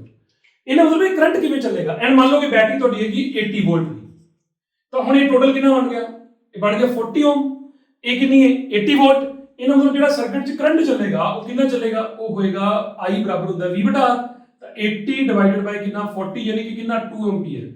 ਹੁਣ ਇਹਦੇ 'ਚ ਕਿਤੇ ਵੀ ਨਹੀਂ ਲਿਖਿਆ ਕਿ ਆਪਾਂ ਇਹਨੂੰ ਲਾਇਆ ਕਿੱਦਾਂ, ਤਿੰਨਾਂ ਨੂੰ ਲਾਇਆ ਜਿਵੇਂ ਮਰਜ਼ੀ, ਭਾਵੇਂ ਇਹ ਪਹਿਲਾਂ ਲਿਖੋ, ਭਾਵੇਂ ਇਹ ਪਹਿਲਾਂ ਲਿਖੋ, ਭਾਵੇਂ ਇਹ ਪਹਿਲਾਂ ਲਿਖੋ, ਮੈਟਰ ਨਹੀਂ ਕਰਦਾ। ਠੀਕ ਹੈ, ਹੁਣ ਅਗਲਾ ਕੁਐਸਚਨ ਕੀ ਹੁੰਦਾ ਕਿ ਸਰ ਨੇ ਆਹ ਕਰੰਟ ਕਿਵੇਂ ਸੇਮ ਕਹਿਤਾ, ਕਰੰਟ ਕਿਉਂ ਸੇਮ ਹੈ? ਤੁਸੀਂ ਪੜੋਗੇ, ਰੱਟਾ ਵੀ ਲਾਓਗੇ, ਕਰੰਟ ਸੇਮ ਹੈ, ਪਰ ਕਰੰਟ ਸੇਮ ਕਿਉਂ ਆਪਾਂ ਕਰਕੇ ਵੀ ਦੇਖਣਾ ਹੈ, ਪ੍ਰੈਕਟੀਕਲੀ ਤਾਂ ਆਪਾਂ ਕਰਨਾ ਹੀ ਕਰਨਾ ਹੈ, and you will get to know ਕਿ ਐਰਰ ਕੀ ਚੀਜ਼ ਹੁੰਦੀ ਹੈ, ਇਹ ਵੀ ਤੁਹਾਨੂੰ ਹੁਣ ਪਤਾ ਲੱਗ ਜਾਊਗਾ। ਚਲੋ ਸੁਣਿਓ, ਕਰੰਟ ਕਿਉਂ ਸੇਮ ਹੈ, मैं इहदा लॉजिक ਤੁਹਾਨੂੰ ਦੇਣ ਲੱਗਾ, ਸੁਣਿਓ, ਨੋਟ ਕਰ ਲਿਓ ਧਿਆਨ ਨਾਲ।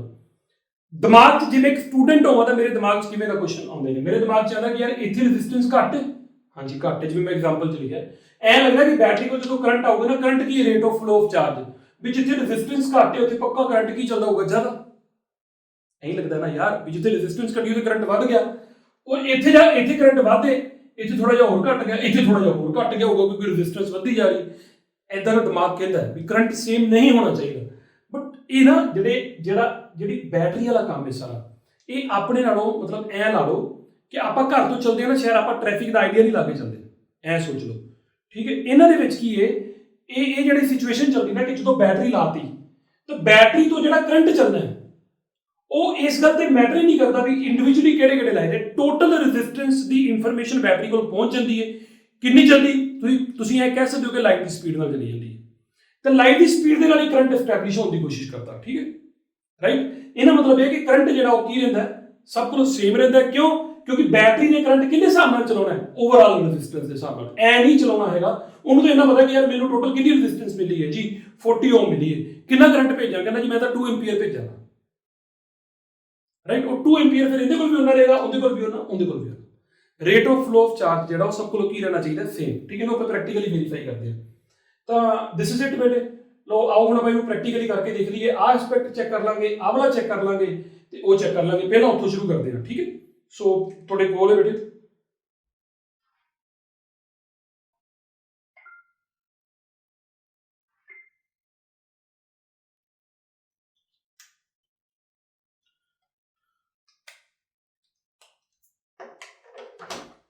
ਸੋ ਸਭ ਤੋਂ ਪਹਿਲੇ ਨੰਬਰ ਤੇ ਆਪਾਂ ਕੀ ਦੇਖਣਾ ਕਿ ਆਪਣੇ ਕੋਲ ਬੇਟੇ ਆਹ ਮਲਟੀਮੀਟਰ ਹੈਗਾ।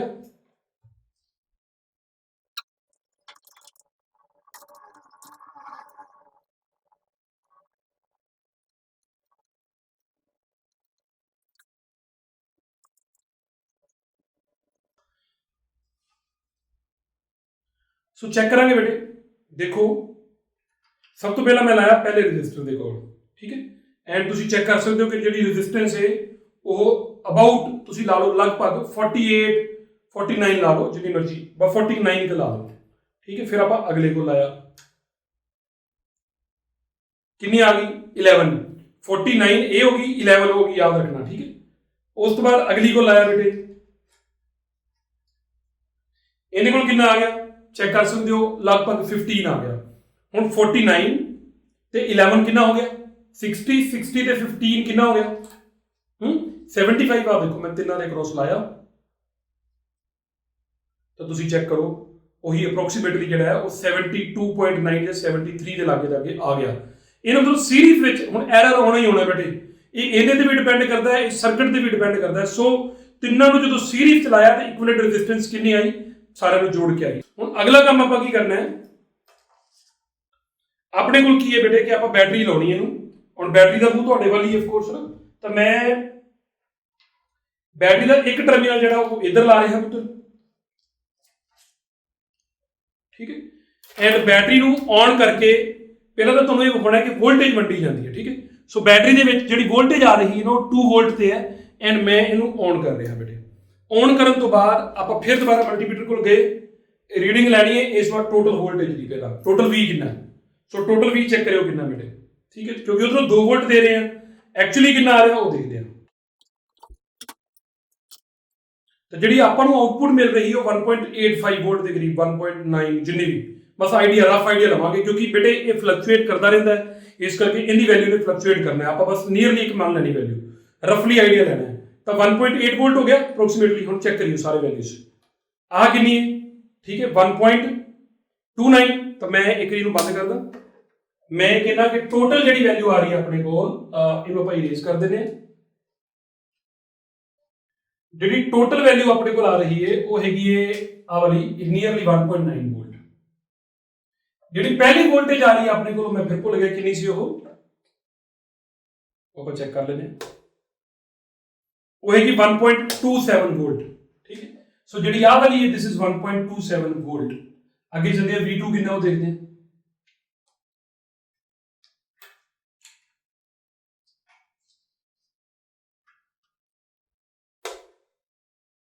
So this is 0.24 volt. Note कर ले, this is 0.24 volt, right? 0.24, 0.25 जितनी मर्जी ला लो बस अंदाजे ना। V3 कितना आ गया वो चेक कर लेने, ठीक है। अगले को लाने बेटे,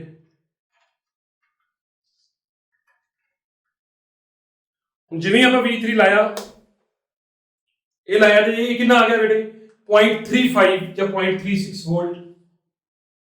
ਜੇ ਤੁਸੀਂ ਇਹਨਾਂ ਤਿੰਨਾਂ ਨੂੰ ਜੋੜੋ ਤਾਂ ਇਹ ਕਿੰਨਾ ਬਣ ਗਿਆ 25 ਤੇ 35 ਕਿੰਨਾ ਹੋ ਗਿਆ 60। 60 ਨੂੰ ਜਦੋਂ ਇਹਦੇ ਵਿੱਚ ਜੋੜੋਗੇ ਤਾਂ ਕਿੰਨਾ ਆ ਗਿਆ 1.87 ਵੋਲਟ। ਸੋ ਪਹਿਲੀ ਗੱਲ ਤੁਹਾਨੂੰ ਇਹ ਗੱਲ ਰੱਟਾ ਲਾਉਣ ਦੀ ਲੋੜ ਨਹੀਂ ਹੈਗੀ ਕਿ ਟੋਟਲ ਵੋਲਟੇਜ ਜਿਹੜੀ ਉਹ ਕੀ ਕਰਦੀ ਹੈ ਵੰਡੀ ਜਾਂਦੀ, ਦੇਖੋ ਲਗਭਗ ਸੇਮ ਰਿਜ਼ਲਟ ਆ ਗਿਆ। ਹੁਣ ਅਗਲਾ ਕੀ ਚੈੱਕ ਕਰਾਉਣਾ ਹੈ ਕਿ ਸਰਕਟ 'ਚ ਕਰੰਟ ਕੀ ਰਹਿੰਦਾ ਬੇਟੇ ਸੇਮ। ਸੋ ਸਰਕਟ 'ਚ ਕਰੰਟ ਸੇਮ ਰਹਿੰਦਾ ਉਹਨੂੰ ਕਿਵੇਂ ਚੈੱਕ ਕਰਾਂਗੇ, ਉਹ ਦੇਖੋ ਉਹਦੇ ਲਈ ਬੇਟੇ ਜਿਹੜਾ ਮੈਂ ਡਿਵਾਈਸ ਯੂਜ਼ ਕਰਾਂਗਾ ਕਰੰਟ ਮਾਪਣ ਵਾਸਤੇ, ਜਿਹੜਾ ਡਿਵਾਈਸ ਹੁੰਦਾ ਉਹ ਆਪਣੇ ਕੋਲ ਹੁੰਦਾ ਇਹ ਐਮੀਟਰ, ਠੀਕ ਹੈ। ਹੁਣ ਐਮੀਟਰ ਨੂੰ ਆਪਾਂ ਕਿੱਦਾਂ ਲਾਉਣਾ ਹੁੰਦਾ ਹੈ ਉਹ ਦੇਖੋ ਤੁਸੀਂ, ਐਮੀਟਰ ਦੇ 2 ਟਰਮੀਨਲ ਹੁੰਦੇ ਨੇ ਬੇਟੇ। ਬੈਟਰੀ ਦੇ ਆਈ ਹੋਪ ਕਿ ਤੁਹਾਨੂੰ ਵਿਜ਼ੀਬਲ ਹੈ ਸਾਰਿਆਂ ਨੂੰ, ਬੈਟਰੀ ਦੇ ਜਿਹੜਾ ਪੋਜ਼ਿਟਿਵ ਟਰਮੀਨਲ ਹੁੰਦਾ ਨਾ ਆਹ ਵਾਲਾ, ਪੋਜ਼ਿਟਿਵ ਟਰਮੀਨਲ ਤੋਂ ਕਰੰਟ ਐ ਚੱਲਦਾ ਹੁੰਦਾ ਹੈ। ਆ ਮੈਂ ਇੱਥੋਂ ਤੋੜਿਆ ਹੋਇਆ ਥੋੜਾ ਜਿਹਾ, ਤਾਂ ਆਪਾਂ ਇੱਥੇ ਐਮੀਟਰ ਲਾ ਸਕਦੇ ਹਾਂ ਬੇਟੇ, ਠੀਕ ਹੈ। ਸੋ ਤੁਹਾਨੂੰ ਐਮੀਟਰ ਦੀ ਰੀਡਿੰਗ ਦਿਖਾਉਣ ਵਾਸਤੇ ਮੈਂ ਇਹਦੇ ਨੀਚੇ ਆਹ ਵੁਡਨ ਪੀਸ ਰੱਖ ਰਿਹਾ। ਮਲਟੀਮੀਟਰ ਦੀ ਹੁਣ ਆਪਾਂ ਨੂੰ ਲੋੜ ਨਹੀਂ ਹੈਗੀ ਫਿਲਹਾਲ।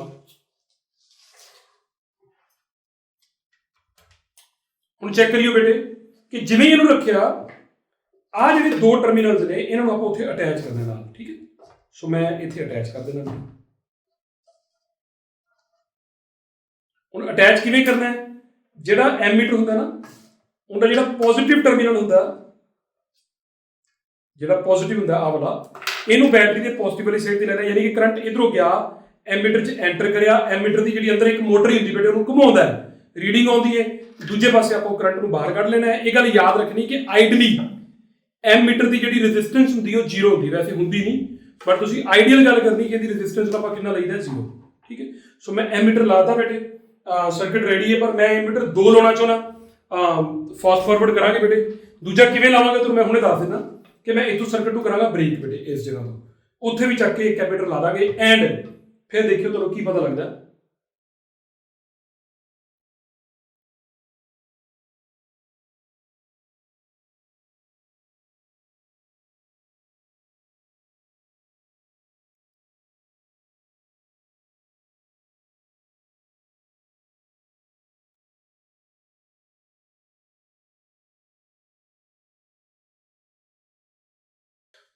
ਸੋ ਸਰਕਟ ਰੈਡੀ ਹੈ ਬੇਟੇ, ਆਪਾਂ ਸ਼ੁਰੂ ਕਰਾਂਗੇ। ਦੋਨਾਂ ਦੇ ਵਿੱਚ ਆਪਾਂ ਪਹਿਲਾਂ 2 ਵੋਲਟ ਤੋਂ ਸ਼ੁਰੂ ਕਰਦੇ ਹਾਂ। ਇਹਨੂੰ ਮੈਂ ਔਨ ਕਰਦਾ, ਤੁਹਾਡੇ ਕੋਲ ਰੀਡਿੰਗ ਬੇਟੇ ਆ ਜਾਣੀ ਹੈ, ਚੈੱਕ ਕਰਿਓ ਵੀ ਕਿੰਨੀ ਰੀਡਿੰਗ ਆਉਂਦੀ ਹੈ। ਸੋ ਦੇਖਿਓ, ਮੈਨੂੰ ਇਹ ਚੇਂਜ ਕਰਨਾ ਪਿਆ ਬੇਟੇ, ਤੁਸੀਂ ਦੇਖ ਹੀ ਲਿਆਉਣਾ ਹੈ ਕਿਉਂਕਿ ਉਹ ਕੰਮ ਨਹੀਂ ਕਰ ਰਿਹਾ ਸੀਗਾ। ਠੀਕ ਹੈ, ਸੋ ਸ਼ੁਰੂ ਕਰਦੇ ਹਾਂ।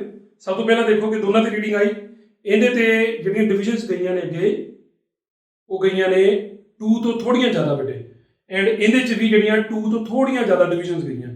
ਮੈਂ ਵੋਲਟੇਜ ਨੂੰ ਵਧਾਉਣਾ ਬੇਟੇ, ਨਾਲੇ ਓਮਸ ਨੂੰ ਵੀ ਤੁਹਾਡਾ ਚੈੱਕ ਜਾ ਹੋ ਜਾਣਾ ਥੋੜਾ ਜਿਹਾ।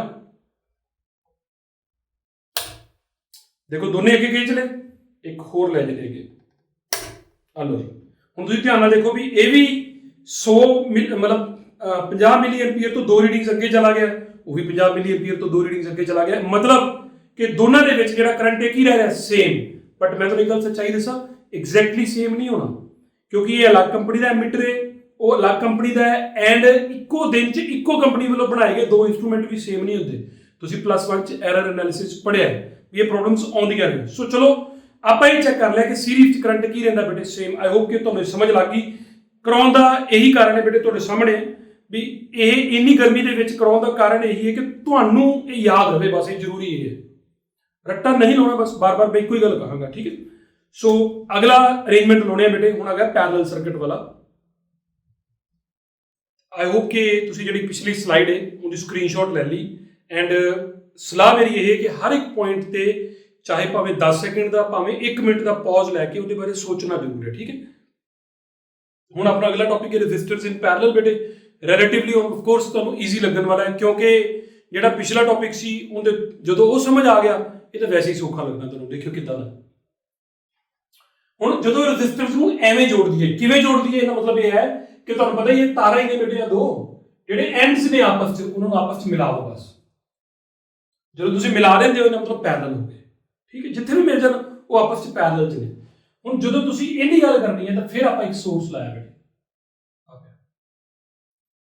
ਠੀਕ ਹੈ, ਕਿੰਨੇ ਵੋਲਟ ਦਾ, 20 ਵੋਲਟ ਦਾ। ਹੁਣ ਜਦੋਂ ਆਫ ਕੋਰਸ ਜਿਵੇਂ ਹੀ ਤੁਸੀਂ ਸੋਰਸ ਲਾਓਗੇ ਸਰਕਟ 'ਚ ਕੀ ਚੱਲੇਗਾ ਬੇਟੇ, ਕਰੰਟ ਚੱਲੇਗਾ। ਐਂਡ ਇੱਕ ਗੱਲ ਹੋਰ ਨੋਟ ਕਰੋ, ਜਿਹੜੀ ਆਹ ਵਾਲੀ ਵਾਇਰ ਹੈ ਕਨੈਕਟਿੰਗ ਵਾਇਰ, ਧਿਆਨ ਚ ਰੱਖਣਾ। ਠੀਕ ਹੈ, ਸਾਡੀ ਰੈਜ਼ਿਸਟੈਂਸ ਅਸੀਂ ਸਿਰਫ ਇਹਨੂੰ ਹੀ ਬੋਲਣਾ ਹੈ। ਤੁਹਾਨੂੰ ਯਾਦ ਹੋਣਾ ਚਾਹੀਦਾ ਕਿ ਪ੍ਰੈਕਟੀਕਲੀ ਤੁਹਾਨੂੰ ਚੈੱਕ ਕਰਾਇਆ ਕਿ ਜਿਹੜੀ ਕਾਪਰ ਦੀਆਂ ਵਾਇਰਸ ਨੇ, ਸਾਰੀਆਂ ਵਾਇਰਸ ਕਾਪਰ ਦੀਆਂ ਬੇਟੇ, ਅੰਦਰ ਕਾਪਰ ਦੀ ਰੈਜ਼ਿਸਟੈਂਸ ਯਾਦ ਹੈ ਨਾ, ਮੇਰੇ ਤੋਂ ਵੀ ਵੱਡੀ ਤਾਰ ਲਈ ਸੀ ਆਪਾਂ, ਤੇ ਅਜੋ ਪਤਲੀ ਸੀ, ਇਹ ਤਾਂ ਬਹੁਤ ਮੋਟੀ ਹੈ ਬੇਟੇ, ਤੇ ਉਹਦੀ ਰੈਜ਼ਿਸਟੈਂਸ ਜਾ ਕੇ 1 ਓਮ ਆਈ ਸੀ। ਰਾਈਟ, ਸਮਝ ਲਓ ਨਾ ਗੱਲ ਨੂੰ। ਤਾਂ ਇਹਨਾਂ ਦੀ ਰੈਜ਼ਿਸਟੈਂਸ ਅਸੀਂ 0 ਲੈ ਲੈਂਦੇ ਆਲਮੋਸਟ। ਸੋ ਇੱਥੇ ਲੈ ਕੇ ਤੁਸੀਂ ਕੋਈ ਰੈਜ਼ਿਸਟੈਂਸ ਨਹੀਂ। ਠੀਕ ਹੈ, ਡਨ। ਅਗਲੀ ਗੱਲ, ਜੇਕਰ ਤਿੰਨੋਂ ਜਾਣੇ ਬੇਟੇ ਪੈਰਲਲ 'ਚ ਨੇ, ਕਰੰਟ ਸਰਕਟ 'ਚ ਆਈ ਚੱਲਿਆ, ਵੈਰੀ ਆਬਵੀਅਸ ਕਿ ਕਰੰਟ ਕੀ ਇੱਕ ਤਰੀਕੇ ਦਾ rate of flow of charge ਹੈ। ਹੁਣ ਜਦੋਂ ਕਾਰਾਂ ਐ ਚੱਲੀਆਂ, ਕੁਝ ਇੱਧਰ ਚਲੀਆਂ ਗਈਆਂ, ਕੁਝ ਇੱਧਰ ਚਲੀਆਂ ਗਈਆਂ, ਕੁਝ ਇੱਧਰ ਚਲੀਆਂ ਗਈਆਂ ਬੇਟੇ, ਐਂਡ ਮੰਨ ਲਓ ਕਿ ਜਿਹੜਾ ਕਰੰਟ ਇੱਧਰ ਚੱਲਦਾ ਪਿਆ ਉਹਦਾ ਨਾਮ I1 ਰੱਖਤਾ, ਇੱਧਰ I2 ਤੇ ਇੱਧਰ ਕਿੰਨਾ ਨਾਮ ਰੱਖਤਾ I3। ਠੀਕ ਹੈ, ਐਂਡ ਕਿਉਂਕਿ ਤਿੰਨੇ ਜਣੇ ਸੋਰਸ ਨਾਲ ਸਿੱਧੇ ਕਨੈਕਟਡ ਨੇ। R1 ਨੂੰ ਪੁੱਛੋ ਕਿ ਤੁਸੀਂ ਸੋਰਸ ਨਾਲ ਕਿਵੇਂ ਕਨੈਕਸ਼ਨ ਹੈ, ਸਿੱਧਾ ਹੀ। R2 ਦੀ ਵੀ ਰਿਸ਼ਤੇਦਾਰੀ ਸਿੱਧੀ ਹੈ, R3 ਦੀ ਵੀ ਸਿੱਧੀ ਹੈ, ਜਦ ਕਿ ਜਿਹੜਾ ਪਿਛਲਾ ਸੀ ਉਹਦੇ 'ਚ ਤੁਹਾਨੂੰ ਯਾਦ ਹੈ ਕਿ R2 ਸੋਰਸ ਨਾਲ ਡਾਇਰੈਕਟਲੀ ਕਨੈਕਟਡ ਹੀ ਨਹੀਂ ਸੀਗਾ। ਸਮਝ ਲਓ ਨਾ ਗੱਲ। ਸੋ ਇਹਦਾ ਮਤਲਬ ਹੈ ਕਿ ਇਸ 20 ਵੋਲਟ ਦੇ ਸੋਰਸ ਦੇ ਕਰਕੇ ਜੇ ਇੱਥੇ 20 ਵੋਲਟ ਹੈ, ਉਹਦੇ ਤੋਂ ਲੈ ਕੇ ਉਹਦੇ ਤੱਕ ਇੱਥੇ ਵੀ 20 ਰਹਿਣਾ ਬੇਟੇ, ਇੱਥੇ ਕੋਈ ਡ੍ਰੌਪ ਨਹੀਂ ਹੋਣਾ। ਮੈਂ ਤੁਹਾਨੂੰ ਹੁਣ ਇਹ ਵੀ ਚੈੱਕ ਕਰਾਵਾਂਗਾ, ਪੱਕੀ ਗੱਲ ਹੈ। ਠੀਕ ਹੈ, ਇਹ ਵੀ ਚੈੱਕ ਕਰ ਲਾਂਗੇ ਆਪਾਂ। ਮੈਂ ਕੀ ਕਿਹਾ ਕਿ ਜੇ ਇੱਥੋਂ ਲੈ ਕੇ ਆ ਸਾਰਾ 20 ਵੋਲਟ ਤੇ, ਮਤਲਬ ਕਹਿਣ ਦਾ ਮਤਲਬ ਇਹ ਹੈ ਕਿ ਇਹਨਾਂ 2 ਪੁਆਇੰਟਾਂ 'ਚ ਕੋਈ ਵੀ ਡਿਫਰੈਂਸ ਨਹੀਂ ਹੁੰਦਾ, potential difference. I will check it. ਠੀਕ ਹੈ, ਆਪਾਂ ਰਲ ਕੇ ਇਹਨੂੰ ਦੇਖਾਂਗੇ ਸਾਰੇ ਜਣੇ। ਸਿਮਿਲਰਲੀ ਆਵਲੇ ਪੁਆਇੰਟ ਤੇ ਆਵਲੇ ਪੁਆਇੰਟ 'ਚ ਕੋਈ ਫਰਕ ਨਹੀਂ ਹੁੰਦਾ, ਕੋਈ ਪੋਟੈਂਸ਼ੀਅਲ ਡਿਫਰੈਂਸ ਨਹੀਂ ਹੁੰਦਾ, ਠੀਕ ਹੈ, ਕੋਈ ਪੋਟੈਂਸ਼ੀਅਲ ਡਿਫਰੈਂਸ ਨਹੀਂ ਹੁੰਦਾ। ਹੁਣ ਜੇ ਇਹਦਾ ਮਤਲਬ ਇਹ ਹੈ ਕਿ ਜੇ ਮੈਂ ਇਹਨੂੰ v ਕਹਿ ਲਾਂ, ਜੇ ਮੈਂ ਇਹਨੂੰ 0 ਕਹਿ ਲਾਂ, ਤੇ ਇਹਨਾਂ ਦੋਨਾਂ 'ਚ ਵੀ v ਤੇ 0 ਦਾ ਫਰਕ ਹੈ, ਇਹਨਾਂ 'ਚ ਵੀ ਪੋਟੈਂਸ਼ੀਅਲ ਡਿਫਰੈਂਸ v - 0 ਹੈ, ਇੱਥੇ ਵੀ v - 0 ਹੈ। ਸੋ ਪੋਟੈਂਸ਼ੀਅਲ ਇਜ਼ ਸੇਮ ਅਕ੍ਰੋਸ ਈਚ, ਠੀਕ ਹੈ।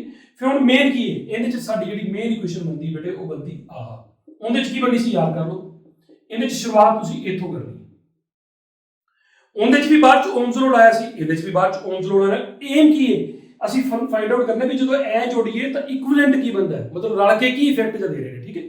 ਸੋ ਮੈਂ ਬਾਈ ਓਮਸ ਲਾਅ ਲਿਖਦਾ ਪਹਿਲੇ ਕੋਲ, ਲਾਈਓ ਪਹਿਲੇ ਕੋਲ ਓਮਸ ਲਾਅ। ਓਮਸ ਲਾਅ ਕਿਵੇਂ ਲਾਈਦਾ ਆਉਂਦਾ ਹੀ ਹੈ ਤੁਹਾਨੂੰ, ਇੱਥੇ ਵੋਲਟੇਜ ਕਿੰਨੀ v, ਇੱਥੇ ਕਿੰਨੀ v, ਇੱਥੇ ਕਿੰਨੀ ਬੇਟੇ v ਡ੍ਰੌਪ, ਤਾਂ ਫਿਰ v ਕਿੰਨੇ ਬਰਾਬਰ ਹੋਏਗਾ, v ਬਰਾਬਰ ਹੋਏਗਾ ਬੇਟੇ i1 r1। ਇਥੋਂ i1 ਕਿੰਨੇ ਬਰਾਬਰ ਆ ਗਿਆ, ਉਹ ਬਰਾਬਰ ਆ ਗਿਆ v r1, ਇਹ ਨੰਬਰ 1 ਪਾ ਦੋ, ਠੀਕ ਹੈ, ਜਾਂ ਇਕੱਠੇ ਹੀ ਪਾਵਾਂਗੇ ਉਵੇਂ ਜਿਵੇਂ ਅੱਗੇ ਕਰਦੇ ਆਪਾਂ। i1 ਆ ਗਿਆ। ਸਿਮਿਲਰਲੀ i2 ਕਿੰਨਾ ਹੋਊਗਾ ਬੇਟੇ ਦੱਸੋ ਮੈਨੂੰ, ਉਹ ਬਰਾਬਰ ਆਏਗਾ v r2। i3 ਕਿੰਨਾ ਹੋਊਗਾ, v r3, ਠੀਕ ਹੈ। ਹੁਣ ਜੇ ਤੁਸੀਂ ਨੋਟ ਕਰੋ ਕਿ ਵੋਲਟੇਜ ਤਾਂ ਸਭ ਕੋਲ ਸੇਮ ਹੈ, ਵੋਲਟੇਜ ਸਭ ਕੋਲ ਸੇਮ ਹੈ ਨਾ, ਇਹਦਾ ਮਤਲਬ ਹੈ ਕਿ ਜਿਹੜਾ ਕਰੰਟ ਚੱਲਦਾ ਹੈ ਉਹ ਕਿਸੇ ਵੀ ਰੈਜ਼ਿਸਟਰ ਦੀ ਰੈਜ਼ਿਸਟੈਂਸ ਦੇ ਇਨਵਰਸਲੀ ਪ੍ਰੋਪੋਰਸ਼ਨਲ ਚੱਲਦਾ ਜਦੋਂ ਪੈਰਲਲ ਚਲਾਉਂਦੇ ਆ। ਯਾਨੀ ਕਿ ਇੱਕ ਗੱਲ ਇਹ ਤੁਸੀਂ ਨੋਟ ਕਰਨੀ ਹੈ, ਅਗੇਨ ਤੁਹਾਨੂੰ ਐਂਡ ਤੇ ਸਲਾਈਡ ਮਿਲ ਜਾਣੀ ਹੈ, ਤੁਸੀਂ ਸਕਰੀਨਸ਼ਾਟ ਭਾਵੇਂ ਲੈ ਲੈਣਾ, ਬਟ ਤੁਹਾਨੂੰ ਮੈਂ ਇਹ ਦੱਸ ਰਿਹਾ ਕਿ ਜਿਹੜੀ ਰੈਜ਼ਿਸਟੈਂਸ ਜ਼ਿਆਦਾ ਹੋਏਗੀ ਉੱਥੇ ਕਰੰਟ ਪੱਕਾ ਕੀ ਚੱਲੇਗਾ, ਘੱਟ ਚੱਲੇਗਾ, ਇਹ ਪੱਕੀ ਗੱਲ ਹੈ, ਕਿਉਂਕਿ ਪੈਰਲਲ ਦੇ ਵਿੱਚ ਇੱਕ ਦੂਜੇ ਦੇ ਇਨਵਰਸਲੀ ਪ੍ਰੋਪੋਰਸ਼ਨਲ ਨੇ। ਇਜ਼ ਦੈਟ ਓਕੇ, ਇਹਨੂੰ ਯਾਦ ਰੱਖਿਓ। ਹੁਣ ਜਦੋਂ ਮੈਂ ਇਹਨਾਂ ਤਿੰਨਾਂ ਨੂੰ ਰਲਾ ਕੇ ਜੇ ਮੰਨ ਲਓ 1 ਨੰਬਰ ਦੇ ਦਾਂ ਯੂਜ਼ਿੰਗ 1 in star,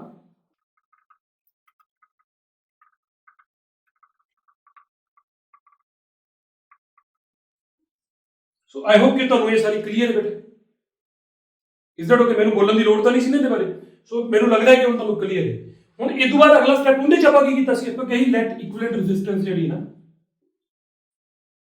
ਉਹ ਕਿੰਨੀ ਬੇਟੇ, ਉਹਦਾ ਨਾਮ ਐਸ ਦੀ ਆਰਪੀ ਰੱਖ ਲਓ, ਪੀ ਦਾ ਮਤਲਬ ਤੁਹਾਨੂੰ ਸਮਝ ਲੱਗ ਗਈ ਹੋਣਾ। ਹੁਣ ਇਕੁਇਵਲੈਂਟ ਰੈਜ਼ਿਸਟੈਂਸ ਨੂੰ ਪੁੱਛੋ ਤੂੰ ਕੀ ਹੈ, ਕਹਿੰਦੀ ਮੈਂ ਉਹੀ ਕੰਮ ਕਰਾਂਗੀ ਜੀ ਜਿਹੜਾ ਸਾਰੇ ਜਣੇ ਰਲ ਕੇ ਕਰ ਰਹੇ ਨੇ। ਕੀ ਕਰੇਗੀ, ਕਹਿੰਦੀ ਜੀ V ਬੈਟਰੀ ਮੈਨੂੰ ਲਾ ਕੇ ਦੇਖ ਲਓ, ਜਿਹੜਾ ਰਲ ਕੇ ਉਹਨਾਂ ਨੇ ਸਾਰਿਆਂ ਨੇ ਰਲ ਕੇ ਕਰੰਟ ਚਲਾਇਆ ਹੁੰਦਾ ਮੈਂ ਚਲਾ ਲਾਂਗੀ। ਅਸੀਂ ਕਿਹਾ ਓਕੇ, ਫਿਰ ਅਸੀਂ ਵੀ ਕਰੰਟ ਦਾ ਫਾਰਮੂਲਾ ਕੀ ਹੁੰਦਾ, ਇੱਥੋਂ ਹੀ ਲਾਓ ਬਾਈ ਓਮਸ ਲੋ, ਆ ਥੋੜਾ ਟਾਈਮ ਬਚਾਓ ਆਪਾਂ, ਇੱਥੇ ਲਾਈਓ ਓਮਸ ਲੋ। ਓਮਸ ਲੋ ਆ ਲਾਉਣ ਦੀ ਬਜਾਏ ਐਵੇਂ ਲਾ ਲਓ ਕਿ ਕਰੰਟ ਬਾਈ ਤੂੰ ਪਤਾ ਕਿੰਨੇ ਬਰਾਬਰ ਹੋਏਗਾ, ਤੂੰ ਬਰਾਬਰ ਹੋਏਗਾ voltage divided by resistance. Okay ਕਹਿੰਦੀ ਠੀਕ, ਡਨ ਜੀ। ਫਿਰ ਅੱਗੇ ਹੁਣ ਜੇਕਰ ਇਹ i ਦੇ ਬਰਾਬਰ ਹੈ, ਇਹ ਵੀ i ਦੇ ਬਰਾਬਰ ਹੈ, ਫਰੋਮ 2 and 3 ਸਾਡੇ ਕੋਲ ਕੀ ਆ ਗਿਆ ਬੇਟੇ, ਕਿੰਨੇ ਬਰਾਬਰ ਆ ਗਿਆ, ਜੇਕਰ ਇਹ ਦੋਨੋਂ ਆਪਸ ਵਿੱਚ ਬਰਾਬਰ ਨੇ, ਇਹਦਾ ਮਤਲਬ ਪੱਕੀ ਗੱਲ ਹੈ ਕਿ 1 ਬਾਈ v ਬਾਈ rp ਬਰਾਬਰ ਕਿੰਨੇ ਆ ਗਿਆ, 1 ਬਾਈ r1 ਪਲੱਸ 1 ਬਾਈ r2 ਪਲੱਸ 1 ਬਾਈ r3 ਇਨਟੂ ਕਿੰਨਾ ਬੇਟੇ v ਨਾਲ v ਕੈਂਸਲ ਹੋ ਗਿਆ। ਇਹਦਾ ਮਤਲਬ 1 ਬਾਈ rp ਕਿਹਦੇ ਬਰਾਬਰ ਆ ਗਿਆ। ਧਿਆਨ ਚ ਰੱਖਿਓ ਬੱਚੇ ਬਹੁਤ ਸਾਰੇ ਗਲਤੀ ਕਰਦੇ ਨੇ, ਜਿਹੜੀ ਇਕੁਇਵਲੈਂਟ ਰੈਜ਼ਿਸਟੈਂਸ ਦਾ ਰੈਸੀਪ੍ਰੋਕਲ ਹੈ, ਕਿਹਦਾ ਰੈਸੀਪ੍ਰੋਕਲ, ਇਕੁਇਵਲੈਂਟ ਰੈਜ਼ਿਸਟੈਂਸ ਦਾ ਰੈਸੀਪ੍ਰੋਕਲ ਬਰਾਬਰ ਆਇਆ ਬਾਕੀ ਸਾਰੀਆਂ ਜਿੰਨੀਆਂ ਰੈਜ਼ਿਸਟਰਸ ਨੇ ਉਹਨਾਂ ਦੀ ਰੈਜ਼ਿਸਟੈਂਸਿਸ ਦੇ ਰੈਸੀਪ੍ਰੋਕਲ ਦੇ ਫਾਰਮੂਲੇ ਬਰਾਬਰ, ਠੀਕ ਹੈ, ਆ ਯਾਦ ਰੱਖਣਾ, ਠੀਕ ਹੈ। ਜੇ ਜ਼ਿਆਦਾ ਹੁੰਦੇ ਫਿਰ ਕੀ ਕਰਦੇ, ਫਿਰ ਸਾਰਿਆਂ ਨੂੰ ਜੋੜ ਦਿੰਦੇ, ਹੋਰ ਕੀ ਸੀ, ਠੀਕ ਹੈ, ਜਿੰਨੇ ਵੀ ਜਾਣੇ ਹੁੰਦੇ ਉਹਨਾਂ ਨੂੰ ਜੋੜ ਦਿੰਦੇ, ਉਹਨਾਂ ਦੇ ਰੈਸੀਪ੍ਰੋਕਲ ਜੋੜ ਕੇ ਆਨਸਰ ਆ ਜਾਂਦਾ। ਸੋ ਸਿੱਖੇ ਕੀ, ਸਭ ਤੋਂ ਪਹਿਲੇ ਨੰਬਰ ਤੇ ਆਪਾਂ ਇੱਕ ਸੌਖੀ ਜਿਹੀ ਐਗਜ਼ਾਮਪਲ ਤੋਂ ਇਹ ਗੱਲ ਸਮਝੀਏ ਕਿ ਜਿਹੜੀ ਇਕੁਇਵਲੈਂਟ ਰੈਜ਼ਿਸਟੈਂਸ ਆਏਗੀ ਨਾ ਇਸ ਕੇਸ ਦੇ ਵਿੱਚ, ਮੰਨ ਲਓ ਕਿ ਮੈਂ ਛੋਟੀ ਛੋਟੀ ਰੈਜ਼ਿਸਟੈਂਸਸ ਲੈਣਾ 2 ਓਮ 3 ਓਮ ਤੇ 6 ਓਮ, ਐਵੇਂ ਇਮੇਜਿਨ ਕਰ ਲਓ। ਹੁਣ ਜੇ ਮੈਂ ਇਹਨਾਂ ਤਿੰਨਾਂ ਨੂੰ ਪੈਰਲਲ ਚਲਾਵਾਂ ਤੇ ਆਨਸਰ ਕਿੰਨਾ ਆਏਗਾ ਉਹਨੂੰ ਚੈੱਕ ਕਰਦੇ ਆ ਪਹਿਲਾਂ, ਫਿਰ ਸੋਚਿਓ ਗੱਲ ਧਿਆਨ ਨਾਲ। ਜੇ ਤਿੰਨਾਂ ਨੂੰ ਪੈਰਲਲ ਚਲਾਓਗੇ ਬੇਟੇ ਤਾਂ 1 ਬਾਈ rp ਕਿੰਨਾ ਆਏਗਾ, 1 ਬਾਈ 2 ਪਲੱਸ 1 ਬਾਈ 3 ਪਲੱਸ 1 ਬਾਈ 6। ਧਿਆਨ ਨਾਲ ਸੁਣੀ ਚੱਲਣਾ ਗੱਲ ਮੇਰੀ, ਇੰਪੋਰਟੈਂਟ ਹੈ ਆਪਣੇ ਲਈ। ਜੇ ਤੁਸੀਂ ਇਹਨਾਂ ਦਾ LCM ਲੋਗੇ ਤਾਂ ਕਿੰਨਾ ਆਏਗਾ, 6 3 ਤੇ 2 ਦਾ ਕਿੰਨਾ LCM ਆਏਗਾ, 6 ਆ ਗਿਆ LCM। ਜਦੋਂ 6 ਆਏਗਾ ਇੱਥੇ 3 ਆ ਗਿਆ 6 ਬਣਾਉਣ ਵਾਸਤੇ, ਹੈ ਨਾ, ਇੱਥੇ 6 ਬਣਾਉਣ ਵਾਸਤੇ ਉੱਪਰ ਕਿੰਨੇ ਨੂੰ ਮਲਟੀਪਲਾਈ ਕਰੋਗੇ 2 ਨਾਲ, ਇੱਥੇ 6 ਪਹਿਲਾਂ ਹੀ ਹੈ ਤਾਂ ਉੱਤੇ ਕਿੰਨਾ ਆ ਜਾਏਗਾ 1, 3 ਤੇ 2 ਕਿੰਨਾ ਹੋ ਗਿਆ 5, 5 ਤੇ 1 ਕਿੰਨਾ ਹੋ ਗਿਆ 6, 6 ਡਿਵਾਈਡਡ ਬਾਈ 6 ਕਿੰਨਾ ਹੋ ਗਿਆ ਬੇਟੇ 1। ਇਹਨਾਂ ਨੂੰ ਵਾਹ ਬੜਾ ਸੋਹਣਾ ਜਿਹਾ ਆਨਸਰ ਆਇਆ 1 ਗਲਤੀ 1 ਬਾਈ rp 1 ਆਇਆ, ਤਾਂ ਫਿਰ rp ਕਿੰਨਾ ਆਏਗਾ, ਮਤਲਬ ਵੈਸੇ ਉਹ ਗਲਤੀ ਕਿਉਂਕਿ ਤੁਸੀਂ ਮੈਂ ਤੇ 1 ਓਮ ਲਿਖਤਾ ਸੀ। ਹੁਣ 1 ਬਾਈ rp 1 ਆਇਆ, ਉਲਟਾ ਲਓ ਤਾਂ ਫਿਰ rp ਵੀ ਕਿੰਨਾ ਹੋਊਗਾ, 1 ਦਾ ਉਲਟਾ 1 ਹੁੰਦਾ ਵੈਸੇ, ਲੇਕਿਨ ਉੱਥੇ ਓਮ ਪਾਤਾ ਸੀ, ਗਲਤੀ ਸੀ। ਸੋ ਇਹਦਾ ਮਤਲਬ ਇਹ ਹੋ ਗਿਆ ਕਿ 2 3 ਤੇ 6 2 3 ਤੇ 6 ਜਦੋਂ ਪੈਰਲਲ ਚਲਾਏ ਤੇ ਆਨਸਰ ਉਲਟਾ ਕੀ ਕਰ ਗਿਆ, ਕੱਟ ਗਿਆ। ਤੁਹਾਡੇ ਸਾਹਮਣੇ ਕਿੰਨਾ ਆ ਗਿਆ 1 ਓਮ ਆ ਗਿਆ। ਯਾਨੀ ਕਿ ਪੈਰਲਲ ਦੇ ਵਿੱਚ ਲਾਉਣ ਦਾ ਮਤਲਬ ਕੀ ਹੁੰਦਾ ਹੈ ਕਿ ਕੀ ਮਤਲਬ ਹੋਇਆ ਪੈਰਲਲ ਦੇ ਵਿੱਚ ਲਾਉਣ ਦਾ? ਪੈਰਲਲ ਦੇ ਵਿੱਚ ਲਾਉਣ ਦਾ ਮਤਲਬ ਹੈ ਕਿ ਪੱਕੀ ਗੱਲ ਹੈ ਕਿ ਰੈਜ਼ਿਸਟੈਂਸ ਓਵਰਆਲ ਘਟ ਗਈ। ਅਗਲੀ ਗੱਲ ਸੁਣੋ, ਜੇ ਰੈਜ਼ਿਸਟੈਂਸ ਘਟ ਗਈ ਤਾਂ ਪੱਕੀ ਗੱਲ ਹੈ ਕਿ ਇੰਡੀਵਿਜੂਅਲੀ ਸਾਰਿਆਂ ਨਾਲੋਂ ਘੱਟ ਆਨਸਰ ਆਏਗਾ। ਯਾਨੀ ਕਿ ਮੈਂ ਇਹਨੂੰ ਇਦਾਂ ਕੋਟ ਕਰਦਾ, ਨੋਟ ਕਰਨਾ, ਮੈਂ ਕਹਿੰਦਾ ਕਿ ਜਦੋਂ ਪੈਰਲਲ ਚਲਾਉਣੇ ਆ ਤੇ ਜਿਹੜੀਆਂ ਵੀ ਰੈਜ਼ਿਸਟੈਂਸਿਸ ਤੁਸੀਂ ਲਈਆਂ ਨੇ ਉਹਨਾਂ 'ਚੋਂ ਜਿਹੜੀ ਸਭ ਤੋਂ ਛੋਟੀ ਹੈ ਤੁਹਾਡਾ ਪੈਰਲਲ ਦਾ ਆਨਸਰ ਉਹਦੇ ਤੋਂ ਵੀ ਛੋਟਾ ਹੋਣਾ ਹੈ, ਕਿਉਂਕਿ ਤੁਹਾਡੀ ਰੈਜ਼ਿਸਟੈਂਸ ਬਹੁਤ ਘਟ ਗਈ ਹੈ ਸਰਕਟ ਦੇ ਵਿੱਚ। ਇਸ ਕਰਕੇ ਕਰੰਟ ਨੇ ਪੱਕਾ ਕੀ ਕਰਨਾ ਹੈ? ਵੱਧ ਜਾਣਾ।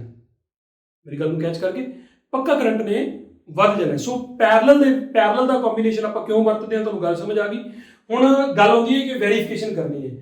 ਇਸ ਚੀਜ਼ ਦੀ ਵੈਰੀਫਿਕੇਸ਼ਨ ਦੀ ਲੋੜ ਨਹੀਂ ਬੇਟੇ, ਮੈਨੂੰ ਲੱਗਦਾ ਕਿ ਲੌਜੀਕਲੀ ਤੁਹਾਨੂੰ ਸਮਝ ਲੱਗਦੀ ਵੀ ਹੋਣੀ ਆ ਹੁਣ। ਸੋ ਮੈਂ ਦੋ ਰਿਜ਼ਲਟਸ ਵੈਰੀਫਾਈ ਕਰਾਵਾਂਗਾ, ਇੱਕ ਉਹ ਵਾਲਾ, ਇੱਕ V ਸੇਮ ਰਹਿੰਦਾ, ਇੱਕ ਤੁਹਾਨੂੰ ਆ ਕਰਾਉਣਾ ਹੈ ਕਿ ਵੋਲਟੇਜ ਇੱਥੇ ਡ੍ਰੌਪ ਨਹੀਂ ਹੁੰਦਾ, ਇੱਥੋਂ ਲੈ ਕੇ ਇੱਥੋਂ ਤੱਕ ਕੋਈ ਡ੍ਰੌਪ ਨਹੀਂ ਹੁੰਦਾ। ਮੈਂ ਜਦੋਂ ਮਲਟੀਮੀਟਰ ਨਾਲ ਚੈੱਕ ਕਰਾਂਗਾ ਇਹਨਾਂ 'ਚ ਕੋਈ ਪੋਟੈਂਸ਼ੀਅਲ ਡਿਫਰੈਂਸ ਨਹੀਂ ਹੋਣਾ ਚਾਹੀਦਾ। ਠੀਕ ਹੈ, ਸੋ ਚੈੱਕ ਕਰਦੇ ਲੋ ਪੁੱਤਰ, ਸ਼ੁਰੂ ਕਰੀਏ। ਪਹਿਲਾ ਉਹ ਵਾਲਾ ਰਿਜ਼ਲਟ ਜਿਹੜਾ ਉਹਨੂੰ ਵੈਰੀਫਾਈ ਕਰਦੇ ਹਾਂ ਕਿ ਰੈਜ਼ਿਸਟਰ ਜਿਹੜੇ ਹੁੰਦੇ ਨੇ ਉਹਨਾਂ ਦੇ ਰੈਸੀਪ੍ਰੋਕਲ ਦਾ ਸਮ ਜਿਹੜਾ ਹੈ ਉਹ ਬਰਾਬਰ ਕਿਹਦੇ ਹੁੰਦਾ? ਇਕੁਇਵਲੈਂਟ ਰੈਜ਼ਿਸਟੈਂਸ ਦੇ ਰੈਸੀਪ੍ਰੋਕਲ ਦੇ। ਠੀਕ ਹੈ, ਸੋ ਸ਼ੁਰੂ ਕਰਾਂਗੇ। ਐਜ਼ ਯੂ ਕੈਨ ਸੀ ਤੁਹਾਨੂੰ ਵਿਜ਼ੀਬਲ ਹੈ ਸਾਰੇ ਨਾ। ਐਂਡ ਆ ਜਿਹੜਾ ਪਹਿਲਾ ਰੈਜ਼ਿਸਟਰ ਹੈ, ਆ ਦੂਜਾ, ਆ ਤੀਜਾ, ਇਹਨਾਂ ਤਿੰਨਾਂ ਨੂੰ ਆਪਾਂ ਪੈਰਲਲ ਚਲਾਵਾਂਗੇ। ਪਹਿਲਾਂ ਇੰਡੀਵਿਜੂਅਲੀ ਦੇਖ ਲਈ ਤਿੰਨੇ ਕਿੰਨੇ ਨੇ। ਸੋ ਪਹਿਲੇ ਦੀ ਗੱਲ ਕਰਦੇ ਹਾਂ। ਜਿਹੜਾ ਪਹਿਲਾ ਰੈਜ਼ਿਸਟਰ ਹੈ ਉਹ ਆਪਣਾ ਹੈਗਾ ਲਗਭਗ 105 ਓਮ ਦਾ। ਠੀਕ ਹੈ, 105 ਦਾ ਨਾਲ ਨਾਲ ਲਿਖੀ ਵੀ ਜਾਂਦੇ ਆ। ਦੂਜਾ ਰੈਜ਼ਿਸਟਰ ਜਿਹੜਾ ਹੈ ਉਹ 118 ਲਿਖ ਲੈਂਦੇ ਆ। ਸੋ R1 ਜਿਹੜਾ ਉਹ 105 ਸੀਗਾ ਤੇ R2 ਕਿੰਨਾ ਆ ਗਿਆ? 118। ਤੀਜੇ ਦੇ ਆ ਜਾਓ। ਤੀਜਾ ਕਿੰਨਾ ਬੇਟੇ? ਉਹ ਅਬਾਊਟ ਹੈਗਾ, ਤੁਸੀਂ ਰਫਲੀ ਆਈਡੀਆ ਲਾ ਲਓ ਕਿ 150 ਹੈ। ਠੀਕ ਹੈ, ਆਪਾਂ ਸਿਰਫ ਚੈੱਕ ਕਰਨਾ ਹੈ ਕਿ ਆਨਸਰ ਕੀ ਆਉਂਦਾ। ਸੋ ਇਹ ਤਿੰਨ ਜਣੇ ਨੇ। ਇਹ ਹੁਣ ਅਸੀਂ ਕੀ ਐਕਸਪੈਕਟ ਕਰਦੇ ਵੀ ਆਨਸਰ ਕਿੰਨਾ ਆਉਣਾ ਚਾਹੀਦਾ? ਪਹਿਲਾਂ ਆਪਾਂ ਉਹਨੂੰ ਕੈਲਕੂਲੇਟਰ ਤੇ ਕਰਕੇ ਦੇਖ ਲੈਂਦੇ ਆ।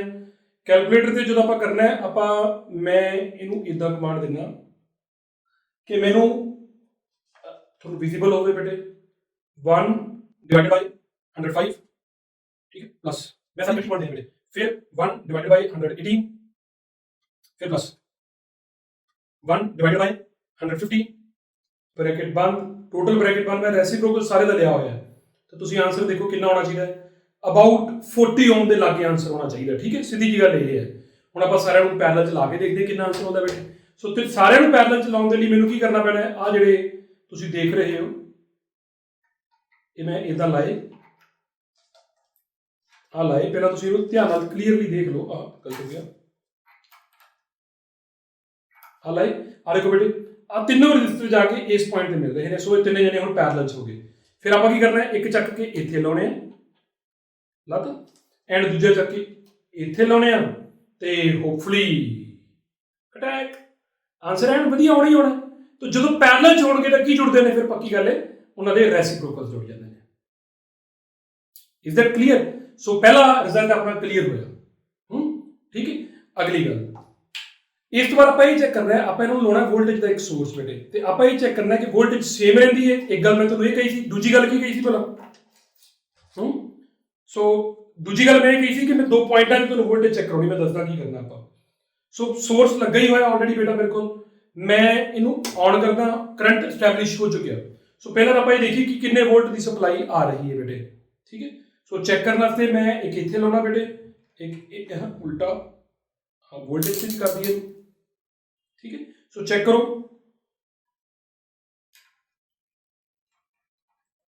लो जी अबाउट हुण इस वक्त 2 वोल्ट की सप्लाई इहदे चों आ रही है। ठीक है, ठीक है, सो 2 वोल्ट की सप्लाई आ रही है। फिर आप की चेक करते हैं, पहले नंबर पर मैं तुहानूं क्या सीगा कि इत्थों लैके इत्थों तक कोई ड्रॉप नहीं होंदा। ठीक है, इहनूं दो ढंग ने चेक करते। एक ढंग यह है कि मैं जे इहनूं इत्थे लगा रहिंदा, इहनूं इधर ला दा इदां करके आ दो, तो तुसीं देखो भी उत्थे आंसर कितना आ रहा है, लगभग 0 वोल्ट आ रहा है। लगभग क्यों कह रहे हैं? क्योंकि इनकी लगभग रेजिस्टेंस 0 है, तो इत्थे लगभग ड्रॉप भी कितना 0.07 इज नथिंग। ठीक है, टोटल के कंपैरिजन च आप देखिए इधर आ जाओ। हुण अगली गल जे मैं इहनूं चक के इत्थे ते एक इत्थे ला दवां, जिवें मैं आ कह सकदा भी जे इत्थे भी है तो इत्थे भी रहेगा, तो इहनूं चेक करो तुसीं कितना है, वही अप्रोक्सीमेटली 1.99।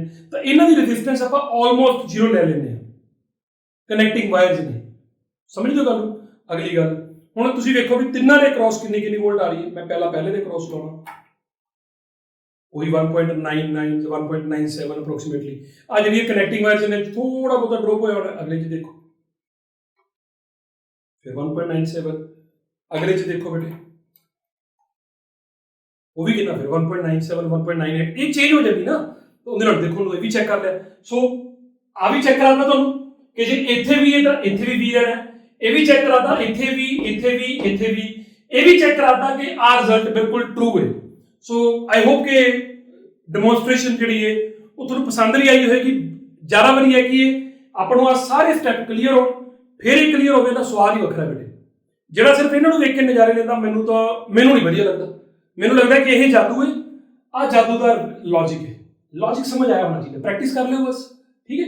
ਸੋ ਆਈ ਹੋਪ ਕਿ ਤੁਸੀਂ ਇਹਨੂੰ ਇੰਜੋਏ ਕੀਤਾ। ਜਦੋਂ ਅਗਲੇ ਲੈਕਚਰ 'ਚ ਆਵਾਂਗੇ ਨਾ, ਇਸੇ ਤੋਂ ਹੀ ਸ਼ੁਰੂ ਕਰਾਂਗੇ, ਇਸੇ ਟੌਪਿਕ ਤੋਂ, ਲੇਕਿਨ ਹੁਣ ਅਗਲੀ ਵਾਰੀ ਬਲਬ ਜਗਾ ਕੇ ਕਰਾਂਗੇ। ਰਿਜ਼ਲਟ ਦੀ ਇਸੇ ਦੀ ਸ਼ੁਰੂਆਤ ਕਰਾਂਗੇ। ਰੁਕਣਾ, ਇਸ ਤੋਂ ਬਾਅਦ ਜਿਹੜੀ ਸਲਾਈਡ ਆ ਰਹੀ ਹੈ ਉਹਦੀ ਸਕਰੀਨਸ਼ਾਟ ਲੈ ਲੈਣਾ, ਠੀਕ ਹੈ। ਸੋ ਖੂਬ ਪੜ੍ਹਿਓ ਬੇਟੇ। ਬਾਏ, ਮਿਲਦੇ ਹਾਂ ਨੈਕਸਟ ਲੈਕਚਰ 'ਚ।